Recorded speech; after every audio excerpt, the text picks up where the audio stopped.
السلام عليكم ورحمة الله.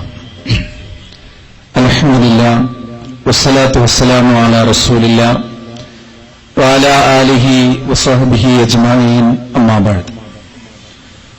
أعوذ بالله من الشيطان الرجيم. يا أيها الذين آمنوا اتقوا الله حق تقاته ولا تموتن إلا وأنتم مسلمون. വേദിയിലുള്ള ബഹുമാനരെ, സദസ്സിൽ സന്നിഹിതരായിരിക്കുന്ന രക്ഷിതാക്കളെ, സഹോദരീ സഹോദരങ്ങളെ, ഈ പൊതുസമ്മേളനം ലോകത്തിന്റെ വിവിധ ഭാഗങ്ങളിൽ നിന്ന് ഓൺലൈൻ സൗകര്യത്തോടുകൂടി ശ്രവിച്ചുകൊണ്ടിരിക്കുന്ന നല്ലവരായ സുഹൃത്തുക്കളെ, സഹോദരങ്ങളെ, ഒരേ ഒരു ഇന്ത്യ ഒരൊറ്റ ജനത എന്ന ഏറെ പ്രസക്തമായ സവിശേഷമായ കാലികമായ ഒരു പ്രമേയത്തെ അധികരിച്ചുകൊണ്ടുള്ള പൊതുസമ്മേളനത്തിലാണ് നാം വന്നു ചേർന്നിരിക്കുന്നത്. കേരളത്തിൽ ഒരു നൂറ്റാണ്ട് കാലമായി മുസ്ലിമീങ്ങൾക്കിടയിൽ വിശേഷിച്ച് പ്രവർത്തിച്ചുകൊണ്ടിരിക്കുന്ന മുജാഹിദ് പ്രസ്ഥാനത്തിന്റെ പ്രബോധന വിഭാഗമായ വിസ്ഡം ഗ്ലോബൽ ഇസ്ലാമിക് മിഷന്റെ ആഭിമുഖ്യത്തിലാണ് ഒരേ ഒരു ഇന്ത്യ ഒരൊറ്റ ജനത എന്ന കാലിക പ്രസക്തമായ ഈ പ്രമേയം അധികരിച്ചുകൊണ്ട് സമ്മേളനം സംഘടിപ്പിക്കപ്പെട്ടിരിക്കുന്നത്. ഇത് ലോകത്ത് മലയാളികൾ എവിടെയൊക്കെയുണ്ട് അവിടങ്ങളിലെല്ലാം ഈ സന്ദേശം എത്തിക്കുന്നതിന്റെ ഭാഗമായി ഇന്നലെ ഗ്ലോബൽ തലത്തിലുള്ള ഇതിന്റെ തുടക്കം കുറിച്ചുകൊണ്ട് കുവൈത്തിൽ വെച്ചുകൊണ്ട് ഒരേ ഒരു ഇന്ത്യ ഒരൊറ്റ ജനത എന്ന പൊതുസമ്മേളനം നടക്കുകയുണ്ടായി. കേരളത്തിൽ മലയാളികൾക്കിടയിലുള്ള പ്രവർത്തനത്തിന്റെ തുടക്കമാണ് തിരുവനന്തപുരം ജില്ലയുടെ പൊതുസമ്മേളനമായിക്കൊണ്ട് ഈ ഗാന്ധി പാർക്കിൽ സംഘടിപ്പിച്ചിരിക്കുന്നത്. വരും ദിവസങ്ങളിൽ കേരളത്തിലെ എല്ലാ ജില്ലാ ആസ്ഥാനങ്ങളിലും ഇതുപോലെയുള്ള ബോധവൽക്കരണ സംഗമങ്ങൾ സംഘടിപ്പിക്കാനിരിക്കുകയാണ്. ഒരേ ഒരു ഇന്ത്യ ഒരൊറ്റ ജനത എന്ന ഈ സന്ദേശ വാക്യം ഇന്ത്യക്കാർക്ക് പരിചിതമില്ലാത്തതല്ല. വളരെ കാലമായി നാം ഉയർത്തിവിട്ട ഒരു വലിയ ആശയമാണിത്. എന്തുകൊണ്ടാണ് ഈ സന്ദർഭത്തിൽ ഇത് വീണ്ടും ഉണർത്തേണ്ടി വരുന്നത് എന്ന് ഞാൻ വിശദീകരിക്കാതെ തന്നെ സമകാലിക സംഭവങ്ങളെ വിലയിരുത്തുന്ന ഏതൊരു ഇന്ത്യക്കാരനും അറിയാവുന്ന കാര്യങ്ങളാണ്. സമാധാനവും സ്വസ്ഥതയും നമ്മളെല്ലാവരും ആഗ്രഹിക്കുന്നു. കുട്ടികളില്ലാത്ത ഒരു വിദ്യാലയത്തെക്കുറിച്ച് നമ്മൾ എന്തു പറയും? വെള്ളമില്ലാത്ത കടൽ എന്ന് പറഞ്ഞാൽ നമുക്കെന്താണ് തോന്നുക? ആത്മാവില്ലാത്ത ശരീരം എന്ന് പറഞ്ഞാൽ ആ ശരീരത്തിന് എന്ത് വിലയാണുള്ളതും? അതുപോലെ സമാധാനമില്ലാത്ത ഒരു വീടെന്ന് പറഞ്ഞാൽ ആ വീടിന് എന്ത് സൗകര്യങ്ങൾ ഉണ്ടായിട്ട് എന്താണ് കാര്യം?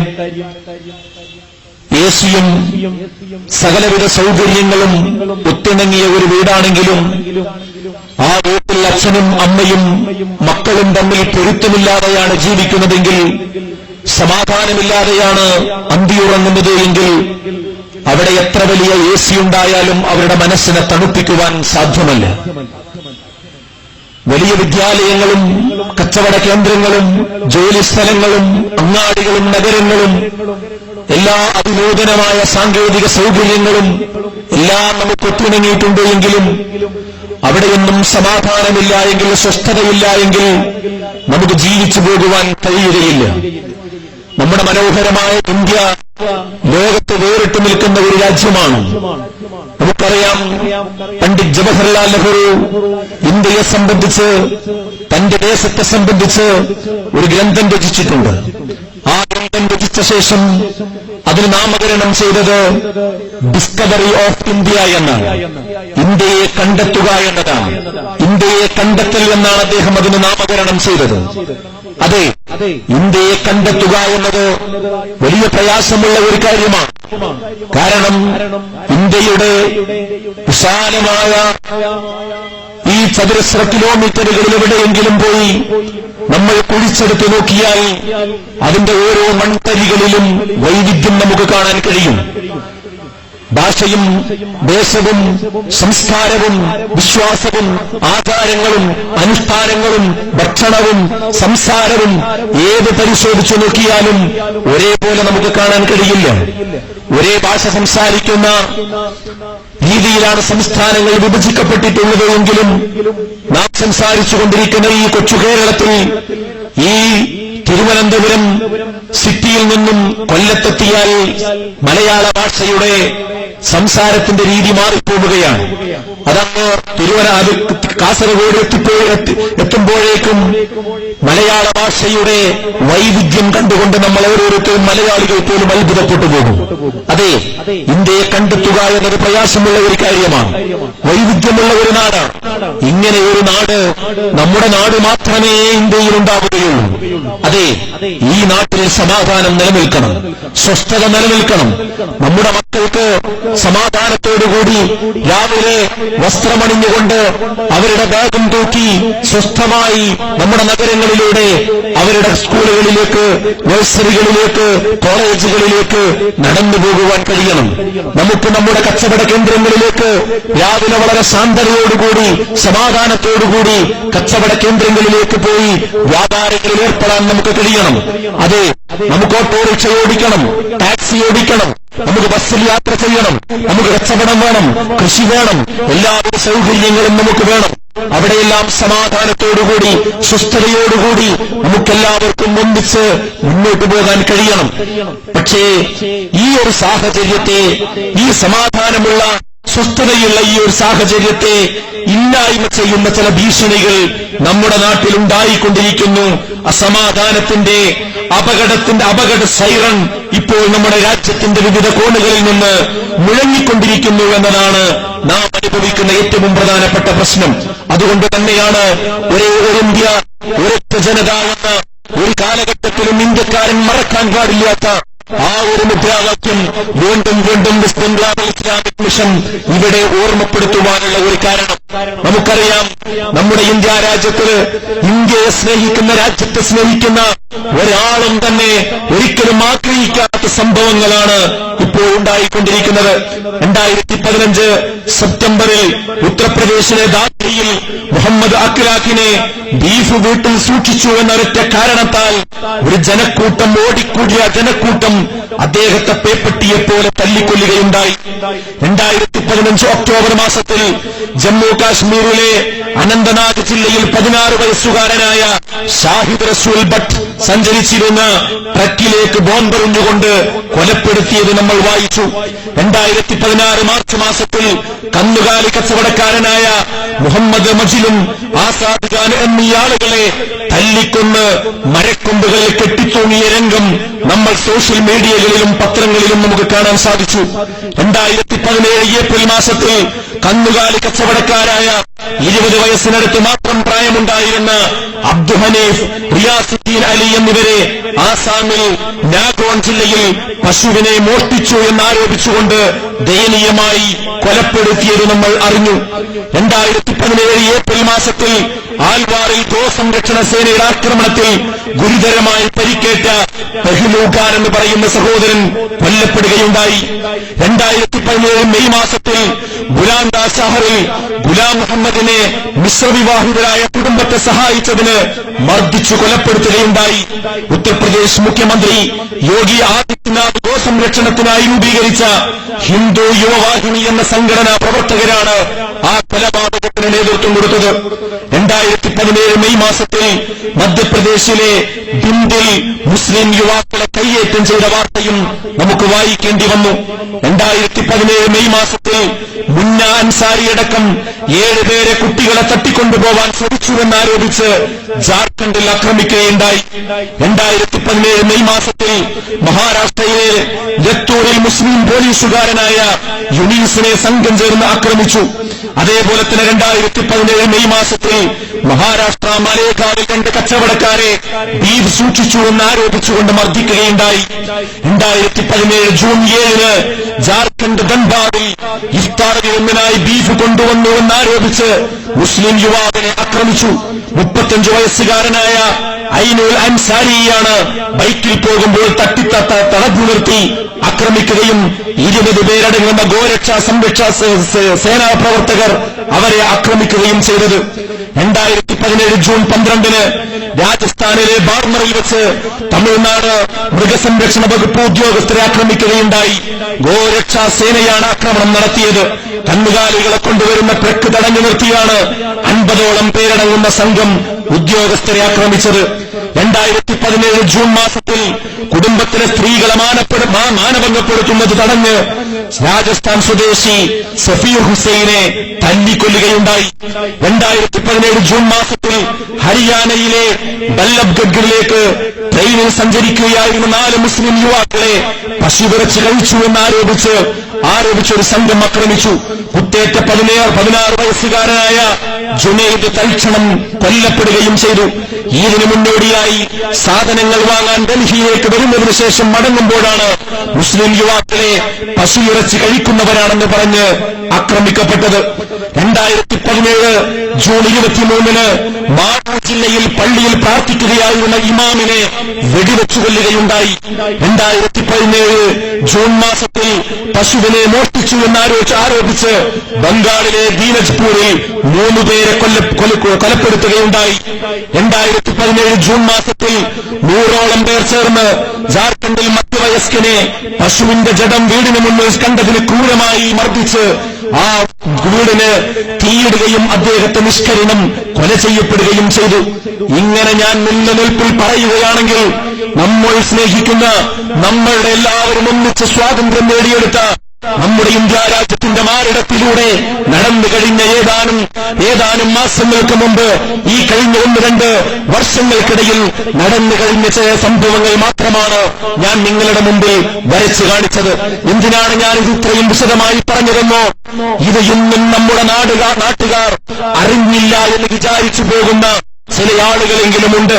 അങ്ങനെ നമ്മൾ ഇതെല്ലാം അവഗണിച്ചുകൊണ്ട് ഇത്രയും ആളുകളെ പേപ്പട്ടികളെ തല്ലിക്കൊല്ലുന്നത് പോലെ വളഞ്ഞുവെച്ച് ആക്രമിച്ച് തല്ലിക്കൊല്ലുന്നത് കണ്ടിട്ടും അത് മിണ്ടാതെ, അത് ആരാണ് മരിച്ചത് എന്ന് നോക്കി, അവന്റെ ജാതി നോക്കി, അവന്റെ വർഗം നോക്കി, അത് മുസ്ലിമല്ലേ, അത് ഹിന്ദുവല്ലേ, അത് ക്രിസ്ത്യാനിയല്ലേ എന്ന് പറഞ്ഞ് അവരിലേക്ക് തള്ളിമാറ്റി, അതൊന്നും എന്റെ വിഷയമല്ല, അതൊന്നും ഞാൻ ശ്രദ്ധിക്കേണ്ടതില്ല എന്ന രൂപത്തിൽ നമ്മൾ മൗനം രക്ഷിക്കുന്നുവെങ്കിൽ, കണ്ടില്ലെന്ന് നടിക്കുന്നുവെങ്കിൽ, നാം സമാധാനത്തോടുകൂടി സഹവർത്തിത്വത്തോടുകൂടി ജീവിച്ചുകൊണ്ടിരിക്കുന്ന നമ്മുടെ ഇന്ത്യ രാജ്യം ഇതുപോലെ നിലനിൽക്കുകയില്ല.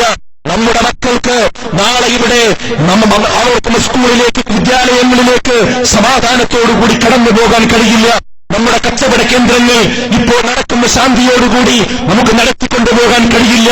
ഇത് നമ്മെ എല്ലാവരെയും ബാധിക്കും. ഇത് ഹിന്ദുവിനെ മാത്രമല്ല, മുസ്ലിമിനെ മാത്രമല്ല, ക്രിസ്ത്യാനിയെ മാത്രമല്ല, ഇവിടെയുള്ള മനുഷ്യരായി ജീവിക്കുന്ന ആരൊക്കെയുണ്ടോ എല്ലാവരെയും ഒരുപോലെ ബാധിക്കുന്ന ഒരു കലാപമാണ്, ഒരു വിപത്താണിത് എന്ന് മനസ്സിലാക്കിക്കൊണ്ട് തന്നെ ഒരേ ഒരു ഇന്ത്യ, ഒരൊറ്റ ജനത എന്ന ആ മുദ്രാവാക്യം, ഒരിക്കലും മറക്കാൻ പാടില്ലാത്ത ആ മുദ്രാവാക്യം നമ്മുടെ ജനമനസ്സുകളിലേക്ക് എത്തിക്കേണ്ടുന്ന ഏറ്റവും പ്രധാനപ്പെട്ട ഒരു സന്ദർഭത്തിലൂടെയാണ് നാം കടന്നു പോകുന്നത്. ഈ ഗാന്ധി പാർക്കിൽ എന്നെ ശ്രമിച്ചുകൊണ്ടിരിക്കുന്ന ആരൊക്കെയുണ്ടോ, നിങ്ങളുടെ എല്ലാവരുടെയും പരിപാടിയാണിത്. നിങ്ങളെല്ലാവരും ഒന്നിച്ചു നടത്തേണ്ട ഒരു പൊതുസമ്മേളനമാണിത്. ഇത് നമ്മൾ ഇന്ത്യ രാജ്യത്തെ സ്നേഹിക്കുന്ന നമ്മളെല്ലാവരും ഒന്നിച്ചു മുഴക്കേണ്ട മുദ്രാവാക്യമാണിത്. അതുകൊണ്ട് തന്നെ ഈ പ്രഭാഷണങ്ങൾ ആദ്യാവസാനം നിങ്ങൾ കേൾക്കുകയും അതിൽ നിന്ന് കാര്യങ്ങൾ മനസ്സിലാക്കുകയും അവനവന്റെ ദൗത്യം അവരവരെ കൊണ്ട് കഴിയുന്ന രീതിയിൽ നിർവഹിക്കുകയും ചെയ്യണമെന്ന് തന്നെയാണ് ഇവിടെ സൂചിപ്പിക്കുവാനുള്ളത്. എന്താണ് സഹോദരങ്ങളെ, ശാന്തമായി ഒഴുകിക്കൊണ്ടിരുന്ന നമ്മുടെ ഇന്ത്യ രാജ്യത്ത് ഇങ്ങനെയുള്ള കൊലപാതകങ്ങൾ നടക്കാൻ, ഇങ്ങനെയുള്ള അസഹിഷ്ണുതകൾ നടക്കാൻ എന്താണ് കാരണം? ആരാണ് ഇതിന്റെ കുറ്റക്കാർ? ഇതാണ് നമ്മൾ ആദ്യം മനസ്സിലാക്കേണ്ടത്. ചില ആളുകൾ പറയുന്നത് ഇവിടെ സെമിറ്റിക് മതങ്ങൾ കടന്നു വന്നതുകൊണ്ടാണ് ഇങ്ങനെയുള്ള പ്രശ്നങ്ങളൊക്കെ ഉണ്ടാകുന്നത് എന്നാണ് പലരും പറഞ്ഞു രക്ഷപ്പെടാൻ ശ്രമിക്കാറുള്ളത്.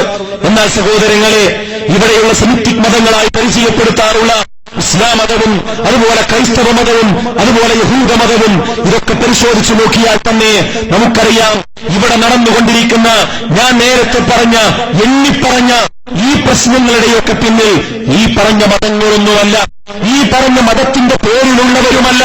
ഇവിടെ കൊല്ലപ്പെട്ടവരാണ് മുസ്ലിമീങ്ങളിൽപ്പെട്ട ന്യൂനപക്ഷ വിഭാഗങ്ങളിൽപ്പെട്ട ആളുകളാണ്. പക്ഷേ സഹോദരങ്ങളെ, ഇവിടെ കൊല ചെയ്യപ്പെട്ടതിന്റെ പിന്നിൽ പിടിക്കപ്പെട്ടവരും അന്വേഷണത്തിലുള്ള പല ആളുകളും സംശയിക്കപ്പെടുന്നവരും ഹൈന്ദവനാമം സ്വീകരിച്ചവരാണ്. അതിനർത്ഥം ഹിന്ദുമതം ഇതിന് കുറ്റക്കാരാണോ എന്ന് നമുക്ക് പറയാൻ കഴിയില്ല. കാരണം മാനിഷാദ എന്ന ആ സവിശേഷമായ വാക്ക് നമ്മുടെ എല്ലാവരുടെയും കർമ്മപടങ്ങളിലുണ്ട്. രണ്ട് കിളികളെ, ആ കിളികൾ ആ കൊക്കൊരുങ്ങി അവർ ആ മരത്തിന്റെ മുകളിൽ സല്ലപിച്ചുകൊണ്ടിരിക്കുന്ന സമയത്ത് വേടൻ അതിലൊരു കിളിയെ അമ്പെയ്യാൻ വേണ്ടി നോക്കുമ്പോൾ പാടില്ല, അരുത് കാട്ടാള എന്ന് പറഞ്ഞ് അവിടെ വിലക്കിയ ഒരു രാജ്യത്തിന്റെ, ഒരു പൈതൃകത്തിന്റെ, ഹൈന്ദവ സംസ്കാരത്തിന്റെ ഒരവസ്ഥ ഉള്ള ഒരു ഹൈന്ദവ വിശ്വാസികൾക്ക് ഒരിക്കലും തന്നെ ഒരു മനുഷ്യനെയും ദ്രോഹിക്കുവാൻ സാധ്യമല്ല. പിന്നെ എന്തുകൊണ്ട് ഇത് സംഭവിക്കുന്നു? ഇവിടെയാണ് എന്നെ കേട്ടുകൊണ്ടിരിക്കുന്ന ഹൈന്ദവ സുഹൃത്തുക്കളോട് എനിക്ക് സൂചിപ്പിക്കുവാനുള്ളത്. ഹിന്ദുമതത്തെ ദുരുപയോഗം ചെയ്യുകയാണ്. ഹൈന്ദവ മതത്തെയും വിശ്വാസത്തെയും ആചാരത്തെയും ദുരുപയോഗം ചെയ്തുകൊണ്ടാണ് ഇന്ന് നടക്കുന്ന മുഴുവൻ കൊലപാതകങ്ങളും കലാപങ്ങളും ഇവിടെ ഉണ്ടായിക്കൊണ്ടിരിക്കുന്നത്. സെമിറ്റിക് മതങ്ങളുടെ പേരിലല്ല എന്ന് നമ്മൾ കൃത്യമായി തിരിച്ചറിയേണ്ടതുണ്ട്. ഇന്ന് പശുവിന്റെ പേരിലാണല്ലോ, ബീഫിന്റെ പേരിലാണല്ലോ ഈ തല്ലിക്കൊല്ലകളൊക്കെ, അടിച്ചുകൊലപാതകങ്ങളൊക്കെ ഇന്ന് നടന്നുകൊണ്ടിരിക്കുന്നത്. യഥാർത്ഥത്തിൽ ഋഗ്വേദത്തെ പോലെയുള്ള വേദപുസ്തകങ്ങളിൽ പറയുന്ന കാര്യം എന്താണ്? സ്വാമി വിവേകാനന്ദൻ സാഹിത്യ സർവസ്വത്തിൽ 3-ാം വാല്യത്തിൽ 536-ാമത്തെ പേജിൽ പറഞ്ഞ പോലെ ഗോമാംസം ഭക്ഷിക്കൽ പുണ്യമാണെന്ന് വിശ്വസിക്കുന്ന ഋഗ്വേദ പിന്തുണയുള്ള വിഭാഗവും എന്നാൽ അത് ആരാധനയാണെന്ന് വിശ്വസിക്കുന്ന വിഭാഗവും ഹൈന്ദവ സമൂഹത്തിലുണ്ട്. ശരിക്കും മനസ്സിലാക്കണം. സ്വാമി വിവേകാനന്ദൻ അവர்கள் പറഞ്ഞത് ഋഗ്വേദപ്രകാരം പശുമാംസം കഴിക്കുക എന്നത്, മാംസം കഴിക്കുക എന്നത് പുണ്യകരമാണെന്ന് വിശ്വസിക്കുന്ന ഹൈന്ദവരുണ്ട് എന്ന് ഋഗ്വേദം ഉദ്ധരിച്ചുകൊണ്ടാണ് പറയുന്നത്.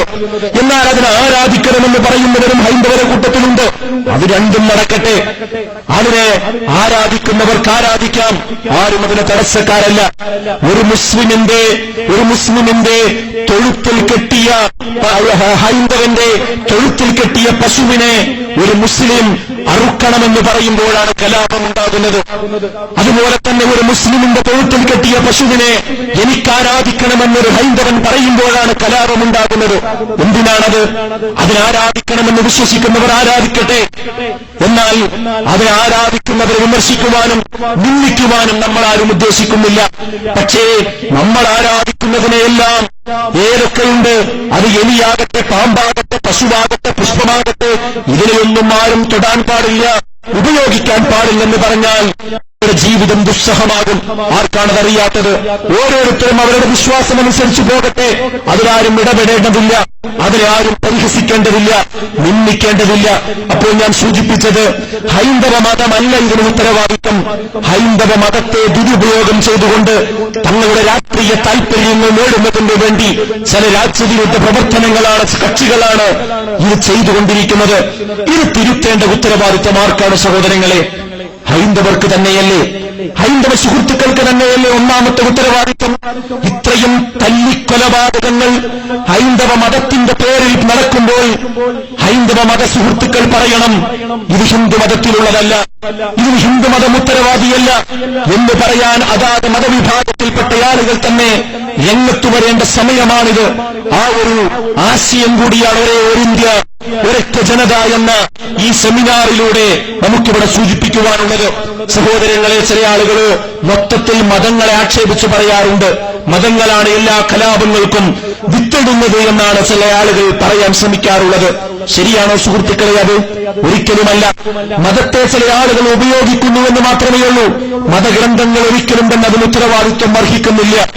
ശ്രീലങ്കയിലെ തമിഴരെ സംഘടിപ്പിച്ച് സിംഹളന്മാർക്കെതിരിൽ LTTE നടത്തിയ ആ പരാക്രമങ്ങൾ ഏത് മതത്തിന്റെ പേരിലായിരുന്നു? അതിന് നേതൃത്വം കൊടുത്ത വേലിപ്പിള്ള പ്രഭാകരൻ എന്ന് പറയുന്ന ആ മനുഷ്യൻ ഏത് മതത്തിൽ വിശ്വസിച്ച് ഏത് മതത്തെ ഉപയോഗപ്പെടുത്തിക്കൊണ്ടാണ് ആ സിംഹളന്മാർക്കെതിരിൽ കൂട്ടക്കുരുതികൾ ഉണ്ടാക്കിയത്? അദ്ദേഹം അവിടെ മതമല്ല അതിനുപയോഗിച്ചത്, ഭാഷയാണ്. തമിഴ് ഭാഷ എന്ന വികാരം ആളിക്കത്തിച്ചുകൊണ്ടാണ് അദ്ദേഹം അങ്ങനെയുള്ള ഒരു ശ്രമം നടത്തിയത് എന്ന് ചരിത്രമറിയുന്ന നമുക്കെല്ലാവർക്കും അറിയാം. അപ്പോൾ എന്നെ കേട്ടുകൊണ്ടിരിക്കുന്ന സുഹൃത്തുക്കളോട് എനിക്ക് പറയാനുള്ള ഒന്നാമത്തെ കാര്യം, നമ്മൾ തിരിച്ചറിയേണ്ട ഒന്നാമത്തെ കാര്യം, ഇവിടെ മതമല്ല പ്രശ്നം, മതഗ്രന്ഥങ്ങളല്ല പ്രശ്നം. മതത്തെ രാഷ്ട്രീയ താൽപര്യങ്ങൾക്ക് വേണ്ടി ഉപയോഗിക്കുന്നതാണ് പ്രശ്നം. രാഷ്ട്രീയത്തെ ഉപയോഗിക്കുന്നവരുണ്ട്, മതത്തെ ഉപയോഗിക്കുന്നവരുണ്ട്, ജാതിയെ ഉപയോഗിക്കുന്നവരുണ്ട്, ദേശീയതയെ ഉപയോഗിക്കുന്നവരുണ്ട്, വംശീയതയെ ഉപയോഗിക്കുന്നവരുണ്ട്, ഭാഷയെ ഉപയോഗിക്കുന്നവരുണ്ട്, ആഹാരത്തെ ഉപയോഗിക്കുന്നവരുണ്ട്. ഇതിനെ എല്ലാത്തിനെയും ഉപയോഗിച്ചുകൊണ്ട് തങ്ങളുടെ അധികാര കേന്ദ്രങ്ങൾ ഉറപ്പിക്കുവാനും സ്വാർത്ഥ താൽപര്യങ്ങൾ നേടുവാനും അധികമായി പണം സമ്പാദിക്കുവാനും ഇന്ന് കോഴകളുടെ കഥകൾ നമ്മൾ കേട്ടുകൊണ്ടിരിക്കുന്നു. നമ്മുടെ രാജ്യത്ത് നോട്ട് നിരോധനമുണ്ടായി. എന്തിനാണ് നോട്ട് നിരോധിച്ചത്? നമ്മുടെ രാജ്യത്ത് കള്ളപ്പണം ഒഴുകരുത്, ഒരിക്കലും കള്ളനോട്ടുകൾ ഉണ്ടാകരുത് എന്ന ആശയം മുന്നിൽ വെച്ചുകൊണ്ടാണ് നോട്ടുകൾ നിരോധിച്ച് പുതിയ നോട്ടുകൾ വിപണിയിൽ പുതിയ നോട്ടുകൾ അടിച്ചിറക്കിയത്. എന്നാൽ നമ്മൾ കേട്ടതെന്താണ്? ഇന്ന് കള്ളപ്പണത്തിന്റെ പിന്നിൽ പിടിക്കപ്പെട്ടവർ ഈ പശുവിന്റെ പേരിൽ കലാപമുണ്ടാക്കുന്ന അതേ പാർട്ടിയിലെ ആളുകളെ തന്നെയല്ലേ കള്ളപ്പണത്തിന്റെ പേരിൽ, കുഴൽ പണത്തിന്റെ പേരിൽ, കള്ളനോട്ടടിയുടെ പേരിൽ പിടിച്ചുകൊണ്ടിരിക്കുന്നത്? അഴിമതിയുടെ മെഡിക്കൽ കോളേജ് അഴിമതിയുടെ പേരിൽ അവരെയല്ലേ പിടിച്ചുകൊണ്ടിരിക്കുന്നത്?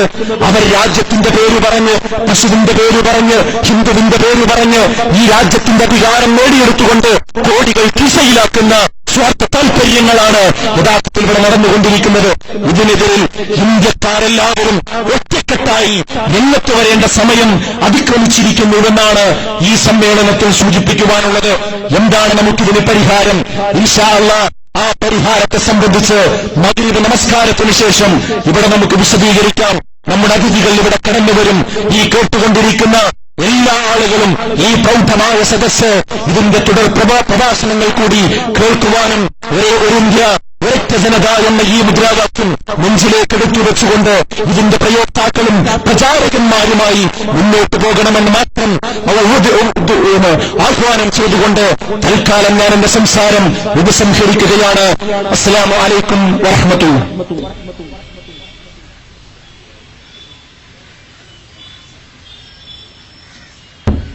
സഹോദരങ്ങളെ, നമസ്കാരത്തിന് വേണ്ടി നമ്മൾ പിരിയുന്നു. നമസ്കാരം കഴിഞ്ഞ എല്ലാവരും പെട്ടെന്ന് തിരിച്ചെത്താം ഇൻഷാ അല്ലാഹ്. അസ്സലാമു അലൈക്കും.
വെടിയുണ്ടയുതിർത്ത് പടവാളും പിടിത്ത് ചോര ചിന്തുകയോ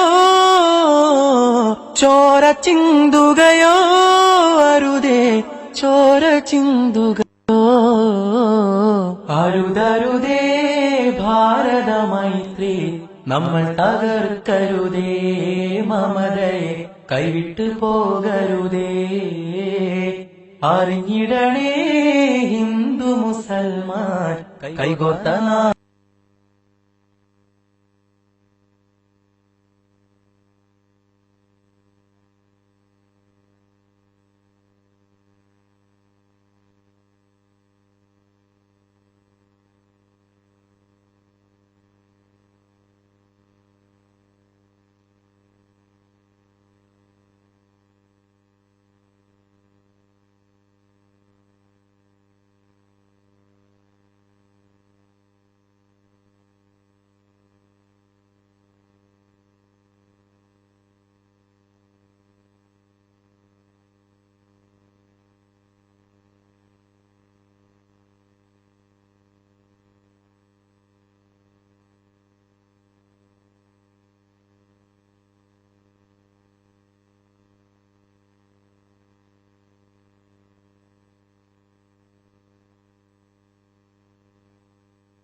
ഭീകരവാദം പീഡനവും കണ്ട് ഭാരതം കരയുന്നു ദിനവും വെടിയുണ്ടയുതിർത്ത് പടവാളും പിടിത്ത് വെടിയുണ്ടയുതിർത്ത് പടവാളും പിടിത്ത് ചോര ചിന്തുകയോ ചോര ചിന്തുകയോ അരുതേ ചോര ചിന്തുകയോ അരുതരുതേ ഭാരത മൈത്രി നമ്മൾ തകർക്കരുതേ മമതയെ കൈവിട്ടു പോകരുതേ അറിഞ്ഞിടണേ ഹിന്ദു മുസൽമാൻ കൈകോർത്ത നാടിതുമേ ഭാരതം നമ്മുടെ പൂക്കളമേ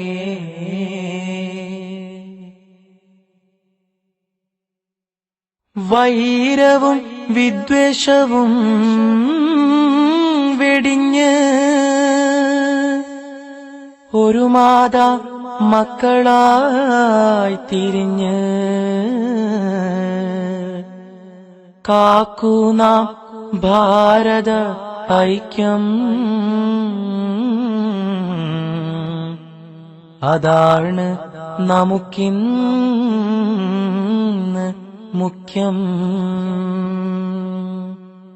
വെടിയുണ്ടയുതിർത്ത് പടവാളും പിടിത്ത് വെടിയുണ്ടയുതിർത്ത് പടവാളും പിടിത്ത് ചോര ചിന്തുകയോ ചോര ചിന്തുകയോ അരുതേ ചോര ചിന്തുകയോ അരുതരുതേ ഭാരത മൈത്രി നമ്മൾ തകർക്കരുതേ മമതയെ കൈവിട്ടു പോകരുതേ അറിഞ്ഞിടണേ ഹിന്ദു മുസൽമാൻ കൈകോർത്ത നാടിതുമേ ഭാരതം നമ്മുടെ പൂക്കളമേ.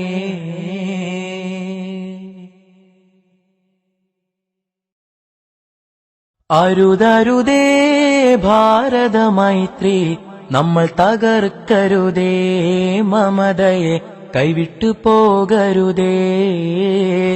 അറിഞ്ഞിടണേ ഹിന്ദു മുസൽമാൻ കൈകോർത്ത നാടിതുമേ ഭാരതം നമ്മുടെ പൂക്കളമേ. അരുതരുതേ ഭാരതമൈത്രി നമ്മൾ തകർക്കരുതേ മമതയെ കൈവിട്ടു പോകരുതേ. അറിഞ്ഞിടണേ ഹിന്ദു മുസൽമാൻ കൈകോർത്ത നാടിതുമേ ഭാരതം നമ്മുടെ പൂക്കളമേ.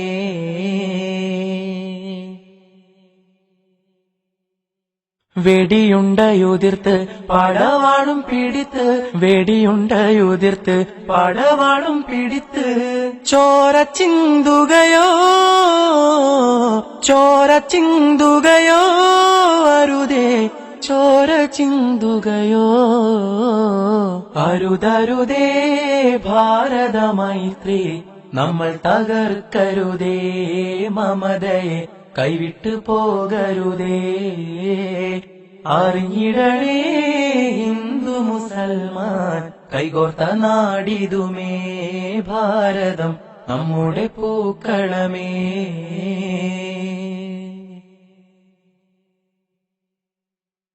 കേരളം ചുടുനിണം തീർത്തു കാലമേ എന്തിതെന്നോർത്തു. ഭീകരവാദം പീഡനവും കണ്ട് ഭാരതം കരയുന്നു ദിനവും. വെടിയുണ്ടയുതിർത്ത് പടവാളും പിടിത്ത്, വെടിയുണ്ടയുതിർത്ത് പടവാളും പിടിത്ത്, ചോര ചിന്തുകയോ ചോര ചിന്തുകയോ അരുതേ ചോര ചിന്തുകയോ. അരുതരുതേ ഭാരതമൈത്രി നമ്മൾ തകർക്കരുതേ മമതയെ കൈവിട്ടു പോകരുതേ. അറിഞ്ഞിടണേ ഹിന്ദു മുസൽമാൻ കൈകോർത്ത നാടിതുമേ ഭാരതം നമ്മുടെ പൂക്കളമേ.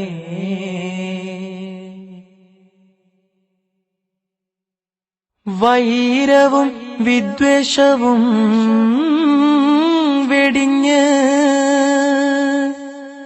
ഒരു മാതാ മക്കളായി തിരിഞ്ഞ്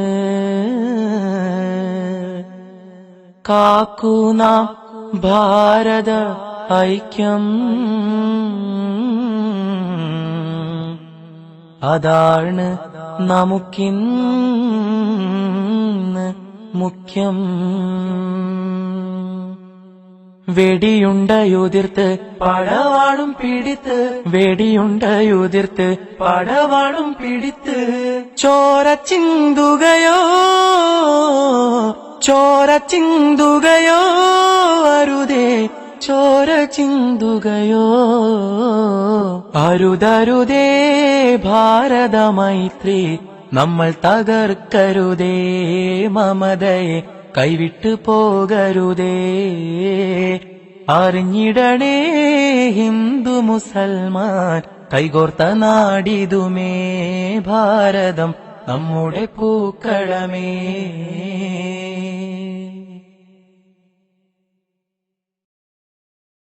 അരുതരുതേ ഭാരതമൈത്രി നമ്മൾ തകർക്കരുതേ മമതയെ കൈവിട്ടു പോകരുതേ.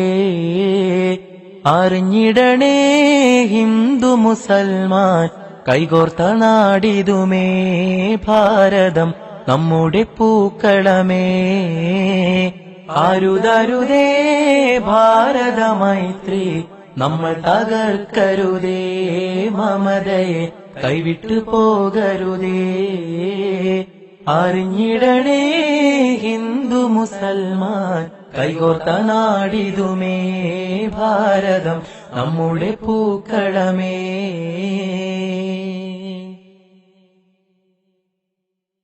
വെടിയുണ്ടയുതിർത്ത് പടവാളും പിടിത്ത്, വെടിയുണ്ടയുതിർത്ത് പടവാളും പിടിത്ത്, ചോര ചിന്തുകയോ ചോര ചിന്തുകയോ അരുതേ, ചോര ചിന്തുകയോ അരുതരുതേ. ഭാരത മൈത്രി നമ്മൾ തകർക്കരുതേ, മമതയെ കൈവിട്ടു പോകരുതേ. അറിഞ്ഞിടണേ ഹിന്ദു മുസൽമാൻ കൈകോർത്ത നാടിതുമേ ഭാരതം നമ്മുടെ പൂക്കളമേ.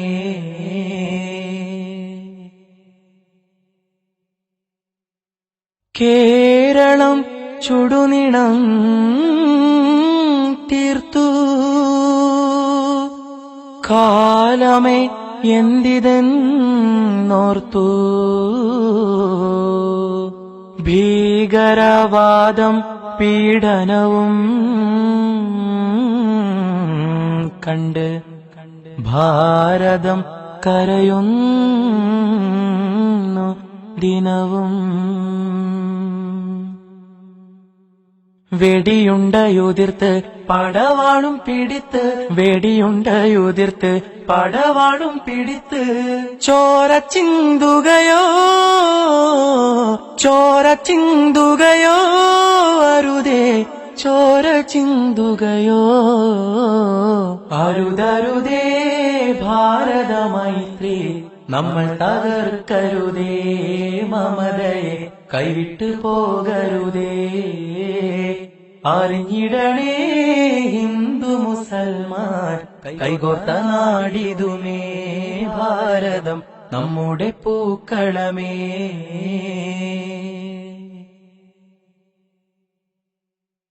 വൈരവും വിദ്വേഷവും വെടിഞ്ഞ് ഒരു മാതാ മക്കളായി തിരിഞ്ഞ് കാക്കൂ നാം ഭാരത ഐക്യം. അതാണ് നമുക്കിന്ന് മുഖ്യം. വെടിയുണ്ടയുതിർത്ത് പടവാളും പിടിത്ത്, വെടിയുണ്ടയുതിർത്ത് പടവാളും പിടിത്ത്, ചോര ചിന്തുകയോ ചോര ചിന്തുകയോ അരുതേ, ചോര ചിന്തുകയോ അരുതരുതേ. ഭാരത മൈത്രി നമ്മൾ തകർക്കരുതേ, മമതയെ കൈവിട്ടു പോകരുതേ. അറിഞ്ഞിടണേ ഹിന്ദു മുസൽമാൻ കൈകോർത്ത നാടിതുമേ ഭാരതം നമ്മുടെ പൂക്കളമേ.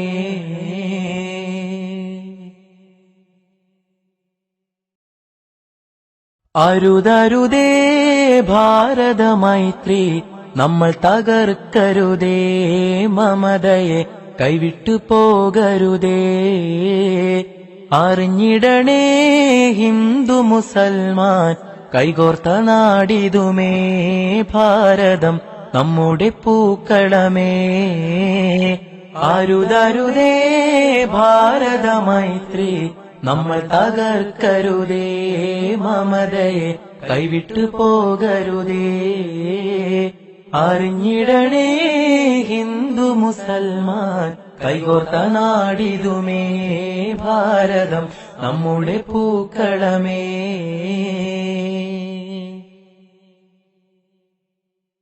വെടിയുണ്ടയുതിർത്ത് പടവാളും പിടിത്ത്, വെടിയുണ്ടയുതിർത്ത് പടവാളും പിടിത്ത്, ചോര ചിന്തുകയോ ചോര ചിന്തുകയോ അരുതേ, ചോര ചിന്തുകയോ അരുതരുതേ.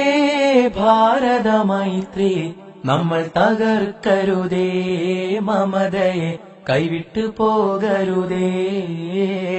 അറിഞ്ഞിടണേ ഹിന്ദു മുസൽമാൻ കൈകോർത്ത നാടിതുമേ ഭാരതം നമ്മുടെ പൂക്കളമേ.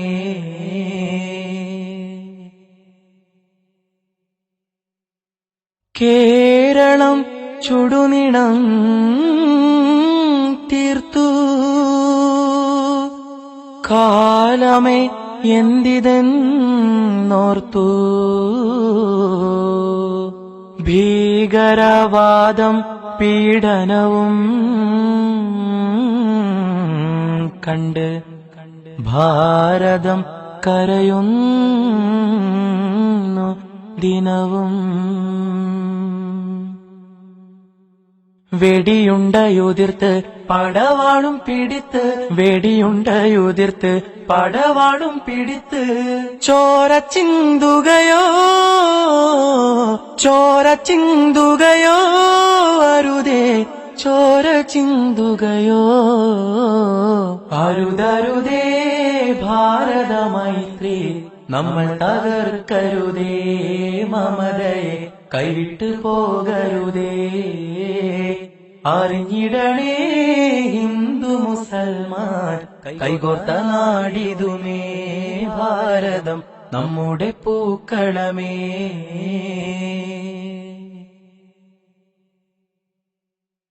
വൈരവും വിദ്വേഷവും വെടിഞ്ഞ് ഒരു മാതാ മക്കളായി തിരിഞ്ഞ്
അസ്സലാമു അലൈക്കും വറഹ്മത്തുള്ളാഹി.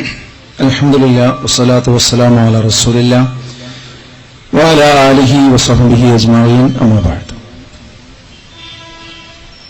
വേദിയിലുള്ള ബഹുമാനരെ, പ്രഭാഷണം ശ്രവിച്ചുകൊണ്ടിരിക്കുന്ന നല്ലവരായ സുഹൃത്തുക്കളെ, ഒരേ ഒരു ഇന്ത്യ ഒരൊറ്റ ജനത എന്ന കാലിക പ്രസിദ്ധമായ പ്രമേയത്തെ അധികരിച്ചുകൊണ്ട് മുജാഹിദ് പ്രബോധന വിഭാഗമായ വിസ്ഡം ഗ്ലോബൽ ഇസ്ലാമിക് മിഷൻ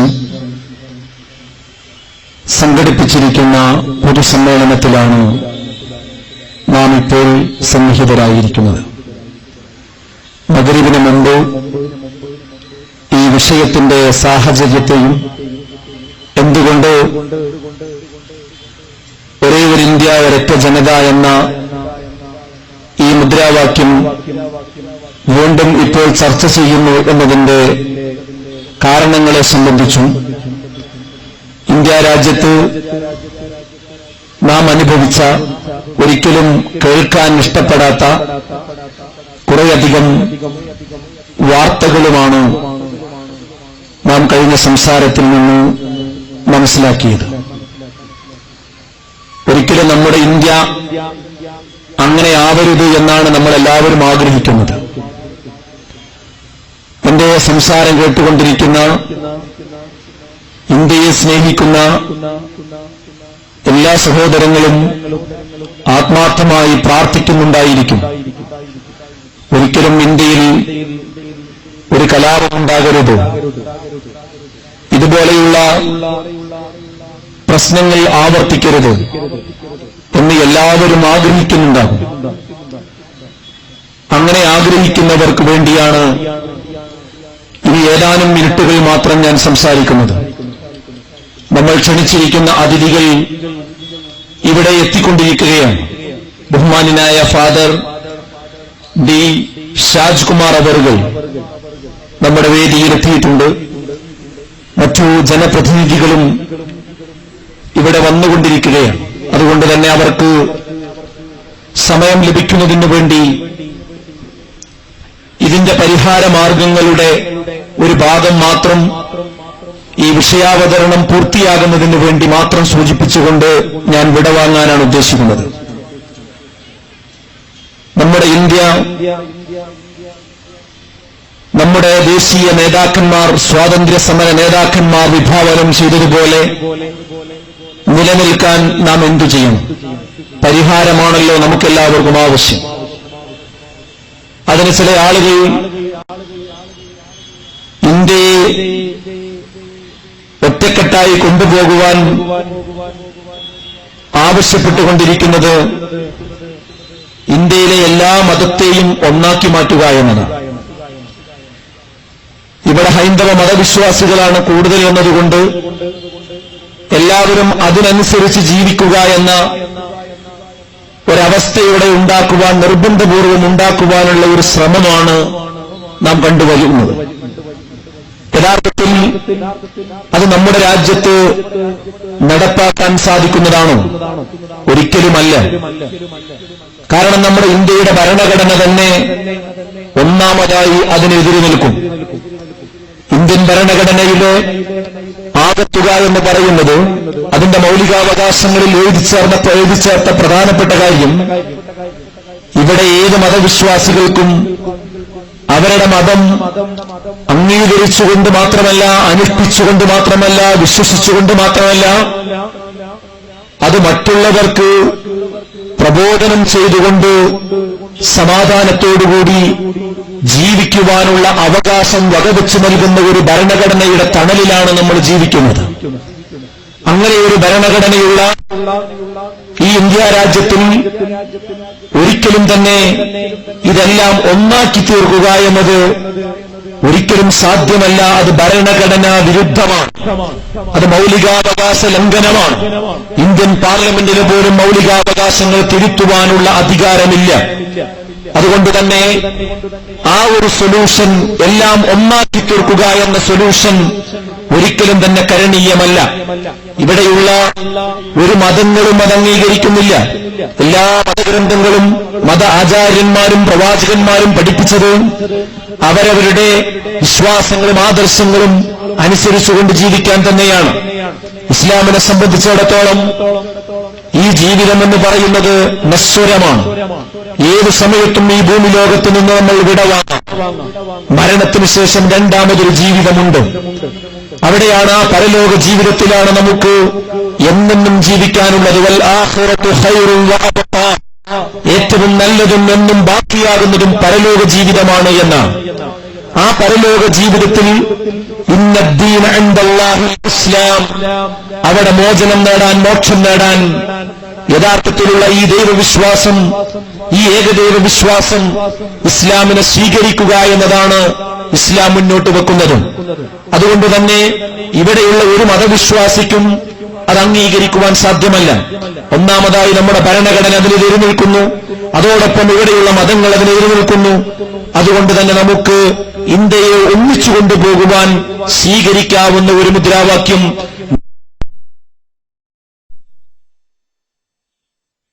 പ്രമേയമായ ഒരേ ഒരു ഇന്ത്യ, ഒരൊറ്റ ജനത, ആ ഒരു ആശയത്തിൽ നിന്നുകൊണ്ടാണ് ഈ ഒരു പ്രശ്നത്തെ നമുക്ക് ഓവർകം ചെയ്യാൻ സാധിക്കുകയുള്ളൂ. ഒരേ ഒരു ഇന്ത്യ, ഒരൊറ്റ ജനത എന്ന് പറയുമ്പോൾ എല്ലാ മതങ്ങളും ഒന്നാവുക എന്നതല്ല അതുകൊണ്ട് ഉദ്ദേശിക്കുന്നത്. ഓരോരുത്തരും അവരവരുടെ മതവിശ്വാസത്തിൽ ഉറച്ചു നിൽക്കുമ്പോൾ തന്നെ മറ്റുള്ള മതങ്ങളെയും മതവിശ്വാസികളെയും ആദരിക്കുവാനും അവരോട് നല്ല നിലയിൽ വർത്തിക്കുവാനും ഉള്ള ഒരു വിശാല മനസ്സ് കാണിക്കുക. അങ്ങനെ ഇന്ത്യ എന്ന വികാരത്തിൽ എല്ലാവരും ഒന്നിക്കുക. ഓരോരുത്തരും അവരവരുടെ വിശ്വാസത്തിൽ നിലകൊള്ളുമ്പോൾ തന്നെ മറ്റുള്ളവരെ ആദരിക്കുവാനും നിന്ദിക്കാതിരിക്കുവാനും ഉള്ള ഒരു സഹിഷ്ണുത കാണിച്ചുകൊണ്ട് ഈ വൈവിധ്യങ്ങളെ മുഴുവൻ ഉൾക്കൊണ്ടുകൊണ്ട് ഇന്ത്യ എന്ന ആ പൊതുവികാരത്തിൽ ഇന്ത്യക്കാരെല്ലാവരും ഒന്നിച്ചു നിൽക്കുക എന്ന ഒരു ആശയമാണ് ഒരേ ഒരു ഇന്ത്യ ഒരൊറ്റ ജനത എന്നതുകൊണ്ട് അർത്ഥമാക്കുന്നത്. അതുകൊണ്ട് ഒന്നാമതായി എനിക്ക് പരിഹാരമായി ഇവിടെ സൂചിപ്പിക്കുവാനുള്ളത് ഈ ഒരു ആശയത്തിലേക്ക് നമ്മളെല്ലാവരും കടന്നു വരിക എന്നതാണ് ഇന്ന് നമ്മൾ അഭിമുഖീകരിക്കുന്ന ഈ പ്രശ്നത്തിനുള്ള പരിഹാരമായിട്ടുള്ളത്. മതേതരത്വവും ജനാധിപത്യവും യാത് ജീവവായു പോലെ കണ്ണിലെ കൃഷ്ണപണി പോലെ നമ്മൾ കാത്തുസൂക്ഷിക്കേണ്ടതുണ്ട്. മതേതരത്വം എന്ന് പറയുന്നത് മതലയനമല്ല, മതനിരാസവുമല്ല, മതനിരപേക്ഷതയാണ്. യൂറോപ്യൻ സെക്യുലറിസം, യൂറോപ്യൻ മതേതരത്വം എന്ന് പറയുന്നത് മതനിരാസമാണ്. ഒരു മതത്തിലും വിശ്വാസമില്ലായ്മയെയാണ് അവിടെ മതേതരത്വം എന്നതുകൊണ്ട് ഉദ്ദേശിക്കുന്നതെങ്കിൽ ഇന്ത്യ രാജ്യത്ത് നമ്മുടെ പണ്ഡിതന്മാർ അതിന് വിവക്ഷ നൽകിയിരിക്കുന്നത്, നിർവചിച്ചിരിക്കുന്നത് ഓരോരുത്തർക്കും അവരവരുടെ മതം അനുസരിച്ച് ജീവിക്കാം, എന്നാൽ ഗവൺമെന്റിന് പ്രത്യേകമായ ഒരു മതത്തോടും ബന്ധമുണ്ടായിരിക്കുകയില്ല. ഗവൺമെന്റ് സംവിധാനങ്ങൾ അതിനോട് പൂർണ്ണമായ നിഷ്പക്ഷതയാണ് പുലർത്തുക, മതനിരപേക്ഷതയാണ് പുലർത്തുക. ഇതാണ് ഇന്ത്യ മുന്നോട്ട് വെക്കുന്ന സെക്യുലറിസം എന്ന് പറയുന്നത്. അതോടൊപ്പം തന്നെ ഒരാൾക്ക് മതം വേണ്ട എന്ന അഭിപ്രായക്കാരുണ്ട് എങ്കിൽ അവർക്ക് അങ്ങനെയും ജീവിക്കുവാനുള്ള അവകാശം ഇന്ത്യ രാജ്യം മുന്നോട്ട് വെക്കുന്നുണ്ട്. പറഞ്ഞതിന്റെ ചുരുക്കം, ഇന്ത്യ ഒരിക്കലും മതങ്ങളെ ഒഴിവാക്കിക്കൊണ്ടുള്ള ഒരു മതേതരത്വമല്ല സ്വീകരിച്ചിരിക്കുന്നത്. മതങ്ങളെ മുഴുവൻ ഉൾക്കൊണ്ടുകൊണ്ടുള്ള ഒരു മതേതരത്വ സ്വഭാവമാണ്, ഒരു ജനാധിപത്യ സ്വഭാവമാണ് ഇന്ത്യൻ ഭരണഘടന വിഭാവനം ചെയ്യുന്നത്. അതാണ് ഒരു ഇന്ത്യ ഒരൊറ്റ ജനത എന്ന ഈ പ്രമേയത്തിന്റെ ആകത്തുക.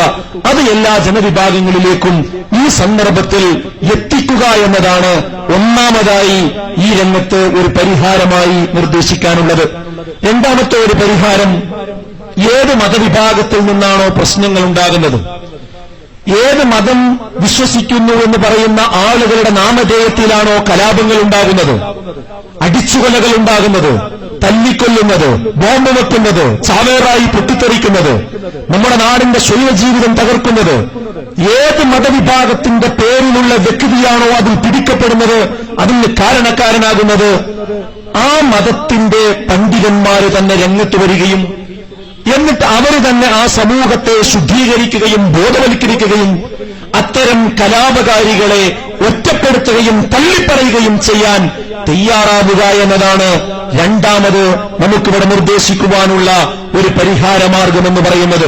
ഏതൊരു ഇഷ്യൂ ഉണ്ടാകുമ്പോഴും അതേത് ജാതിയിൽപ്പെട്ടവനാകട്ടെ മതത്തിൽപ്പെട്ടവനാകട്ടെ അവനെ ഹിന്ദു വിശ്വാസത്തിൽ നിന്ന് ഹൈന്ദവ നാമം സ്വീകരിച്ചവനാണ് ഉത്തരേന്ത്യയിൽ നേരത്തെ ഞാൻ എണ്ണിപ്പറഞ്ഞ ആ കൊലപാതകങ്ങൾക്ക് നേതൃത്വം കൊടുത്തതെങ്കിൽ ഇവിടെയുള്ള ഹൈന്ദവരായ നല്ലവരായ സമാധാനവാദികളായ വിശ്വാസികളും അവരിലെ പണ്ഡിതന്മാരും സന്യാസിമാരും രംഗത്ത് വരണം.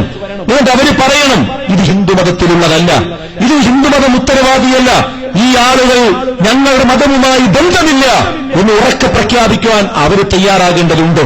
അതുപോലെ മുസ്ലിം വിഭാഗത്തിൽ നിന്നാണ് വൈകാരികതകൾ ഉണ്ടാകുന്നത് എങ്കിൽ അതിന് കാരണക്കാരനാകുന്നത് ഒരു മുസ്ലിം നാമധാരിയാണ് എങ്കിൽ ഇതാ ഇവൻ ചെയ്തത് ഖുർആൻ പറയുന്നതല്ല, ഇവൻ മുഹമ്മദ് നബി സല്ലല്ലാഹു അലൈഹി വസല്ലമയുടെ അനുയായിയല്ല, ഒരിക്കലും മതത്തിന് അനുസൃതമായിട്ടല്ല അവൻ പ്രവർത്തിച്ചത് എന്ന് തുറന്നു പറയാൻ രംഗത്ത് വരേണ്ടത് മുസ്ലിം പണ്ഡിതന്മാര് തന്നെയായിരിക്കണം.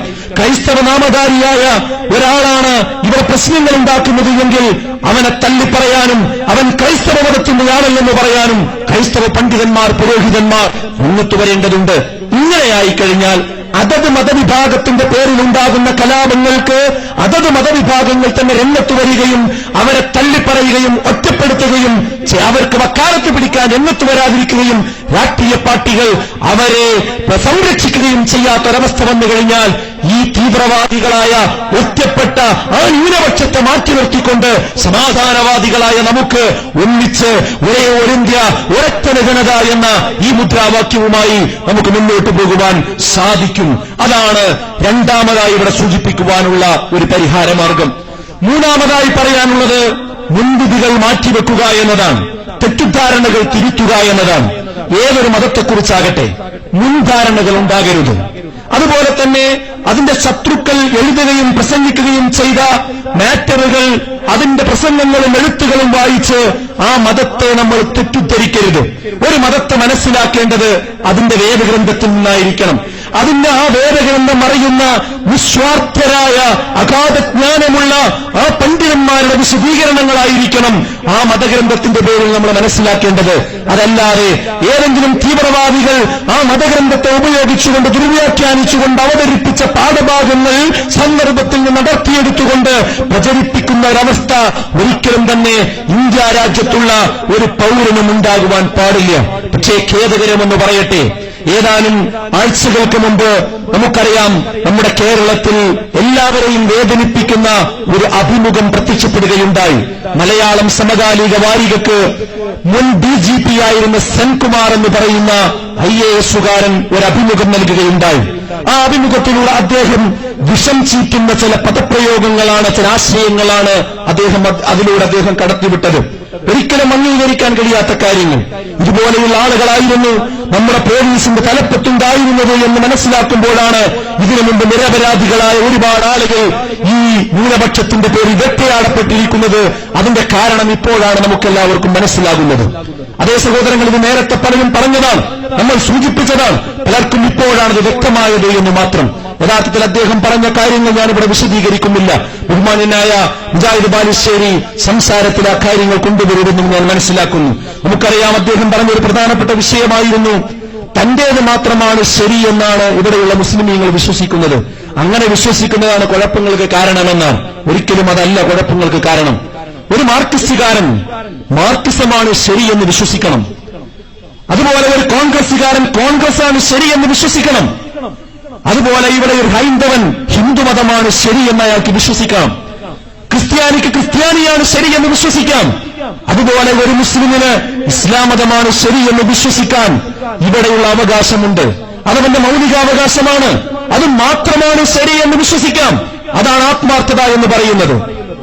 അതുകൊണ്ട് ഒരിക്കലും വലിയ പ്രശ്നങ്ങൾ ഉണ്ടാകുന്നില്ല. അത് മറ്റുള്ളവരോട് പറയാം, അവിടെയും പ്രശ്നങ്ങൾ ഉണ്ടാകുന്നില്ല. എപ്പോഴാ പ്രശ്നമുണ്ടാകുന്നത്? എന്റെ മതം മാത്രമേ ഇവിടെ നിലനിൽക്കാൻ പാടുള്ളൂ, എന്റെ രാഷ്ട്രീയ പാർട്ടി മാത്രമേ ഇവിടെ നിലനിൽക്കാൻ പാടുള്ളൂ, അത് നിർബന്ധപൂർവ്വം മറ്റുള്ളവരും അംഗീകരിച്ചേ പറ്റൂ എന്ന് ശാഠ്യം പിടിക്കുകയും അതിന് അധികാരം ഉപയോഗിക്കുകയും സ്വാധീനം ഉപയോഗിക്കുകയും ഇല്ലെങ്കിൽ കൊലവിളി നടത്തുകയും ചെയ്യുന്ന ദാർഢ്യമുണ്ടാകുമ്പോഴാണ് ഇവിടെ പ്രശ്നങ്ങൾ ഉണ്ടാകുന്നത്. അതിന് ഇസ്ലാം ഒരിക്കലും അനുവദിക്കുന്നില്ല. ലാ ഇക്റാഹ ഫിദ്ദീൻ, മതത്തിൽ ബലാത്കാരമില്ല. അത് ഇഷ്ടമുള്ളതെന്ന് വിശ്വസിക്കാം. ലക്കും ദീനുക്കും വലിയ ദീൻ, നിങ്ങൾക്ക് നിങ്ങളുടെ മതം, എനിക്ക് എന്റെ മതം. ഇതാണ് ഇസ്ലാം മുന്നോട്ട് വെക്കുന്നത്. പിന്നെ എങ്ങനെയാണ് ഇസ്ലാം പ്രശ്നങ്ങൾക്ക് കാരണക്കാരനാകുന്നത്? ഇല്ല. അപ്പോൾ മുൻ DGP സെൻകുമാർ അവരുകളോട് സൂചിപ്പിക്കാനുള്ളത്, തന്റേത് മാത്രമാണ് ശരിയെന്ന് വിശ്വസിക്കുന്നത് കൊണ്ട് ഇവിടെ ഒരു പ്രശ്നവും ഉണ്ടാകുന്നില്ല. പക്ഷേ തന്റേത് മാത്രമേ നിലനിൽക്കാൻ പാടുള്ളൂ എന്ന് സാഠ്യം പിടിക്കുമ്പോഴാണ് പ്രശ്നങ്ങൾ ഉണ്ടാകുന്നത്.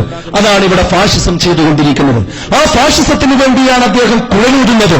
ആർക്കു വേണ്ടിയാണോ അദ്ദേഹം കുഴലൂതിയത് അവർ തന്നെയാണ് ഈ വിഷയത്തിൽ പ്രതികൾ എന്ന് തിരിച്ചറിയണമെന്നാണ് സൂചിപ്പിക്കാനുള്ളത്. അതുപോലെ തന്നെ ജിഹാദ് എന്ന പദപ്രയോഗം, മുസ്ലിമീങ്ങൾക്ക് സ്വർഗത്തിൽ പോകണമെങ്കിൽ ഇവിടെയുള്ള സാധാരണക്കാരായ സാധുക്കളായ ഹിന്ദുക്കളെയൊക്കെ കൊന്നാലേ പോകാൻ പാടുള്ളൂ, അങ്ങനെ ഒരു വിശ്വാസം, അങ്ങനെ ഒരു ജിഹാദിൽ അവർ വിശ്വസിക്കുന്നുണ്ട് എന്ന ഭാഷയിലാണ് അദ്ദേഹം സംസാരിക്കുന്നത്. എന്നെ കേട്ടുകൊണ്ടിരിക്കുന്ന സുഹൃത്തുക്കളോട് എനിക്ക് സൂചിപ്പിക്കാനുള്ളത്, ശരിയല്ല ആ പറഞ്ഞത്. ജിഹാദ് എന്ന് പറഞ്ഞാൽ എന്താണ് അർത്ഥം? കഠിനമായി പരിശ്രമിക്കുക എന്നതാണ്. എന്തിനു വേണ്ടി? സത്യത്തിനു വേണ്ടി കഠിനമായി പരിശ്രമിക്കുക. അതിലെല്ലാ കാര്യങ്ങളും കടന്നുവരും. പ്രവാചകൻ സല്ലല്ലാഹു അലൈഹി വസല്ലമയുടെ അടുക്കൽ ഒരു സ്വഹാബി വന്ന്, ഏത് സമയത്ത്? യുദ്ധത്തിനു വേണ്ടി പുറപ്പെട്ടു പോകുന്ന സമയത്ത് വന്ന് പറയാണ്, എന്റെ മാതാപിതാക്കൾ രോഗാവസ്ഥയിലാണ്, ഞാൻ എന്തു ചെയ്യണം? പ്രവാചക തിരുമേനി സല്ലല്ലാഹു അലൈഹി വസല്ലം അദ്ദേഹത്തോട് പറഞ്ഞത്, നീ മാതാപിതാക്കളുടെ അടുക്കൽ പോകണം, നിന്റെ ജിഹാദ് അവിടെയാണ് എന്നാണ്. നിന്റെ ജിഹാദ് അവിടെയാണ്. ഇദ്ദേഹം പറഞ്ഞ അല്ലെങ്കിൽ ഇത്തരക്കാർ പറയുന്ന അർത്ഥമാണ് ജിഹാദിനുള്ളത് എങ്കിൽ, ഇവർ പറയുന്ന കലാപവും കാലുഷ്യവും വടിവാളും ബോംബും പീരങ്കിയും അതാണ് ജിഹാദിന്റെ അർത്ഥമെങ്കിൽ, ആ മാതാപിതാക്കളുടെ അടുക്കൽ ചെന്നുകൊണ്ട് ഇവനെ നിർവഹിക്കാനുള്ള ദൗത്യം എന്താ? ആ മാതാപിതാക്കളുടെ നേരെ പീരങ്കി ഉപയോഗിക്കുക, കത്തി ഉപയോഗിക്കുക അല്ല. അവിടെ ജിഹാദ് എന്ന് പറയുന്നത് പ്രായമുള്ള ആളുകളെ പരിചരിക്കുക അല്പം ശ്രമകരമാണ്. ബാത്റൂമിലേക്ക് കൊണ്ടുപോയി തിരിച്ചു കൊണ്ടുവന്ന് ബെഡിൽ കിടത്തിയാൽ അപ്പോൾ തന്നെ പറയും എനിക്ക് വീണ്ടും പോകണമെന്ന്. ഭക്ഷണം കൊടുത്താൽ കഴിക്കില്ല, മരുന്ന് കഴിക്കാൻ കൂട്ടാക്കില്ല, ചെറിയ കുട്ടികളെ പോലെ പെരുമാറും, വാശി കൂടും. അങ്ങനെയൊക്കെ ഉണ്ടാകുമ്പോഴും ക്ഷമയോടുകൂടി, സഹനത്തോടുകൂടി, കഠിന പ്രയത്നത്തോടുകൂടി ഇതെന്റെ ഉമ്മയാണ്, എന്റെ അച്ഛനാണ്, ഇതെന്റെ അമ്മയാണ് എന്ന ഒരു ധാരണയോടുകൂടി, ആ ക്ഷമയോടുകൂടി, കഠിന പ്രയത്നത്തോടുകൂടി അവരെ പരിചരിക്കുക എന്നതിനാണ് ജിഹാദ് എന്ന് പ്രവാചകൻ സല്ലല്ലാഹു അലൈഹി വസല്ലം അവിടെ സൂചിപ്പിച്ചത്. അപ്പോൾ ജിഹാദ് എന്ന് കേൾക്കുമ്പോഴേക്ക് വേഗം വടിവാൾ ഓർമ്മ വരേണ്ടതില്ല. ഇവിടെയുള്ള സമാധാനവാദികളായ ആളുകളെ കൊന്നൊടുക്കുന്നതിന്റെ പേരല്ലാതെ. എന്നാൽ ജിഹാദിന്റെ ഒരു പരിധിയിൽപ്പെട്ടതാണെന്ത്? ഒരു രാഷ്ട്രം ഇവിടെ നിലവിലുണ്ട്, ഒരു ഇസ്ലാമിക രാഷ്ട്രം. ആ രാഷ്ട്രത്തെ മറ്റാരെങ്കിലും ആക്രമിക്കുന്നുവെങ്കിൽ ആ രാഷ്ട്രത്തിന്റെ ഭരണാധികാരിയുടെ ഓർഡർ അനുസരിച്ചുകൊണ്ട് അവിടെയുള്ള സൈന്യം അതിനെതിരിൽ യുദ്ധം ചെയ്യും. ആ യുദ്ധത്തിനും ജിഹാദ് എന്ന് പേര് പറയും. അതും ഇസ്ലാമിൽ ജിഹാദ് തന്നെയാണ്. അതെപ്പോഴാണ് ഓരോ വ്യക്തിക്കും ചെയ്യാനുള്ള അവകാശമില്ല. അതൊരു സംവിധാനമുണ്ട്. ആ സംവിധാനത്തിന് വേണ്ടിയുള്ള ആ അവകാശം മാത്രമാണ്.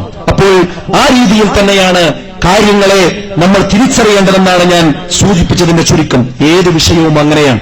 നമ്മുടെ മുൻ DGP-യായ സെൻകുമാർ അവറുകൾ പറഞ്ഞ ഏതൊരു കാര്യമെടുത്ത് പരിശോധിച്ചാലും ഒരു ചെറിയ ബാലവേദി വിദ്യാർത്ഥിക്ക് പോലും അറിയുന്ന കാര്യങ്ങളാണ് IAS-കാരനായ അദ്ദേഹം തെറ്റിദ്ധരിപ്പിക്കുവാൻ വേണ്ടി ശ്രമിച്ചുകൊണ്ടിരിക്കുന്നത്. അദ്ദേഹം പറയുകയാണ്, കണ്ടിടത്ത് വെച്ച് കൊല്ലണമെന്നാണ്, ഇവിടെയുള്ള സമാധാനവാദികളെ കൊല്ലണമെന്നാണ് ഗ്രന്ഥങ്ങളിലുള്ളതെന്ന രീതിയിലാണ് പലരും അത്തരം കാര്യങ്ങളെ വിമർശിച്ചുകൊണ്ടിരിക്കുന്നത്. ഖുർആനിൽ അങ്ങനെ പറയുന്നുണ്ടെന്നാണ് പറയുന്നത്. സഹോദരങ്ങളെ, അങ്ങനെ ഖുർആനിൽ പറയുന്നില്ല, ഒരിക്കലുമില്ല. ഖുർആനിലുള്ളതെന്താ? ഒരു യുദ്ധം നടക്കുന്ന ഘട്ടത്തിൽ മുമ്പിൽ ശത്രു വന്നുപെട്ടാൽ അവനെ വധിക്കണമെന്നാണ്. അത് നമ്മുടെ രാജ്യങ്ങൾ തമ്മിൽ യുദ്ധം നടക്കുമ്പോൾ ഒരു യുദ്ധക്കളത്തിൽ പാലിക്കുന്ന ഏതൊരു ആളുകളും പാലിക്കുന്ന രീതിയാണത്. അത് മാത്രമേ പറഞ്ഞിട്ടുള്ളൂ. അതല്ലാതെ ഇവിടെ സമാധാനത്തോടുകൂടി ജീവിക്കുന്ന തന്റെ അയൽവാസിയായ ഹൈന്ദവ സഹോദരനെ കഴുത്തുവെട്ടണമെന്ന് ഖുർആനിലെവിടെയുമില്ല. അത് സന്ദർഭത്തിൽ നിന്ന് അടർത്തിയെടുത്തുകൊണ്ട് തെറ്റിദ്ധരിപ്പിക്കുകയാണ്.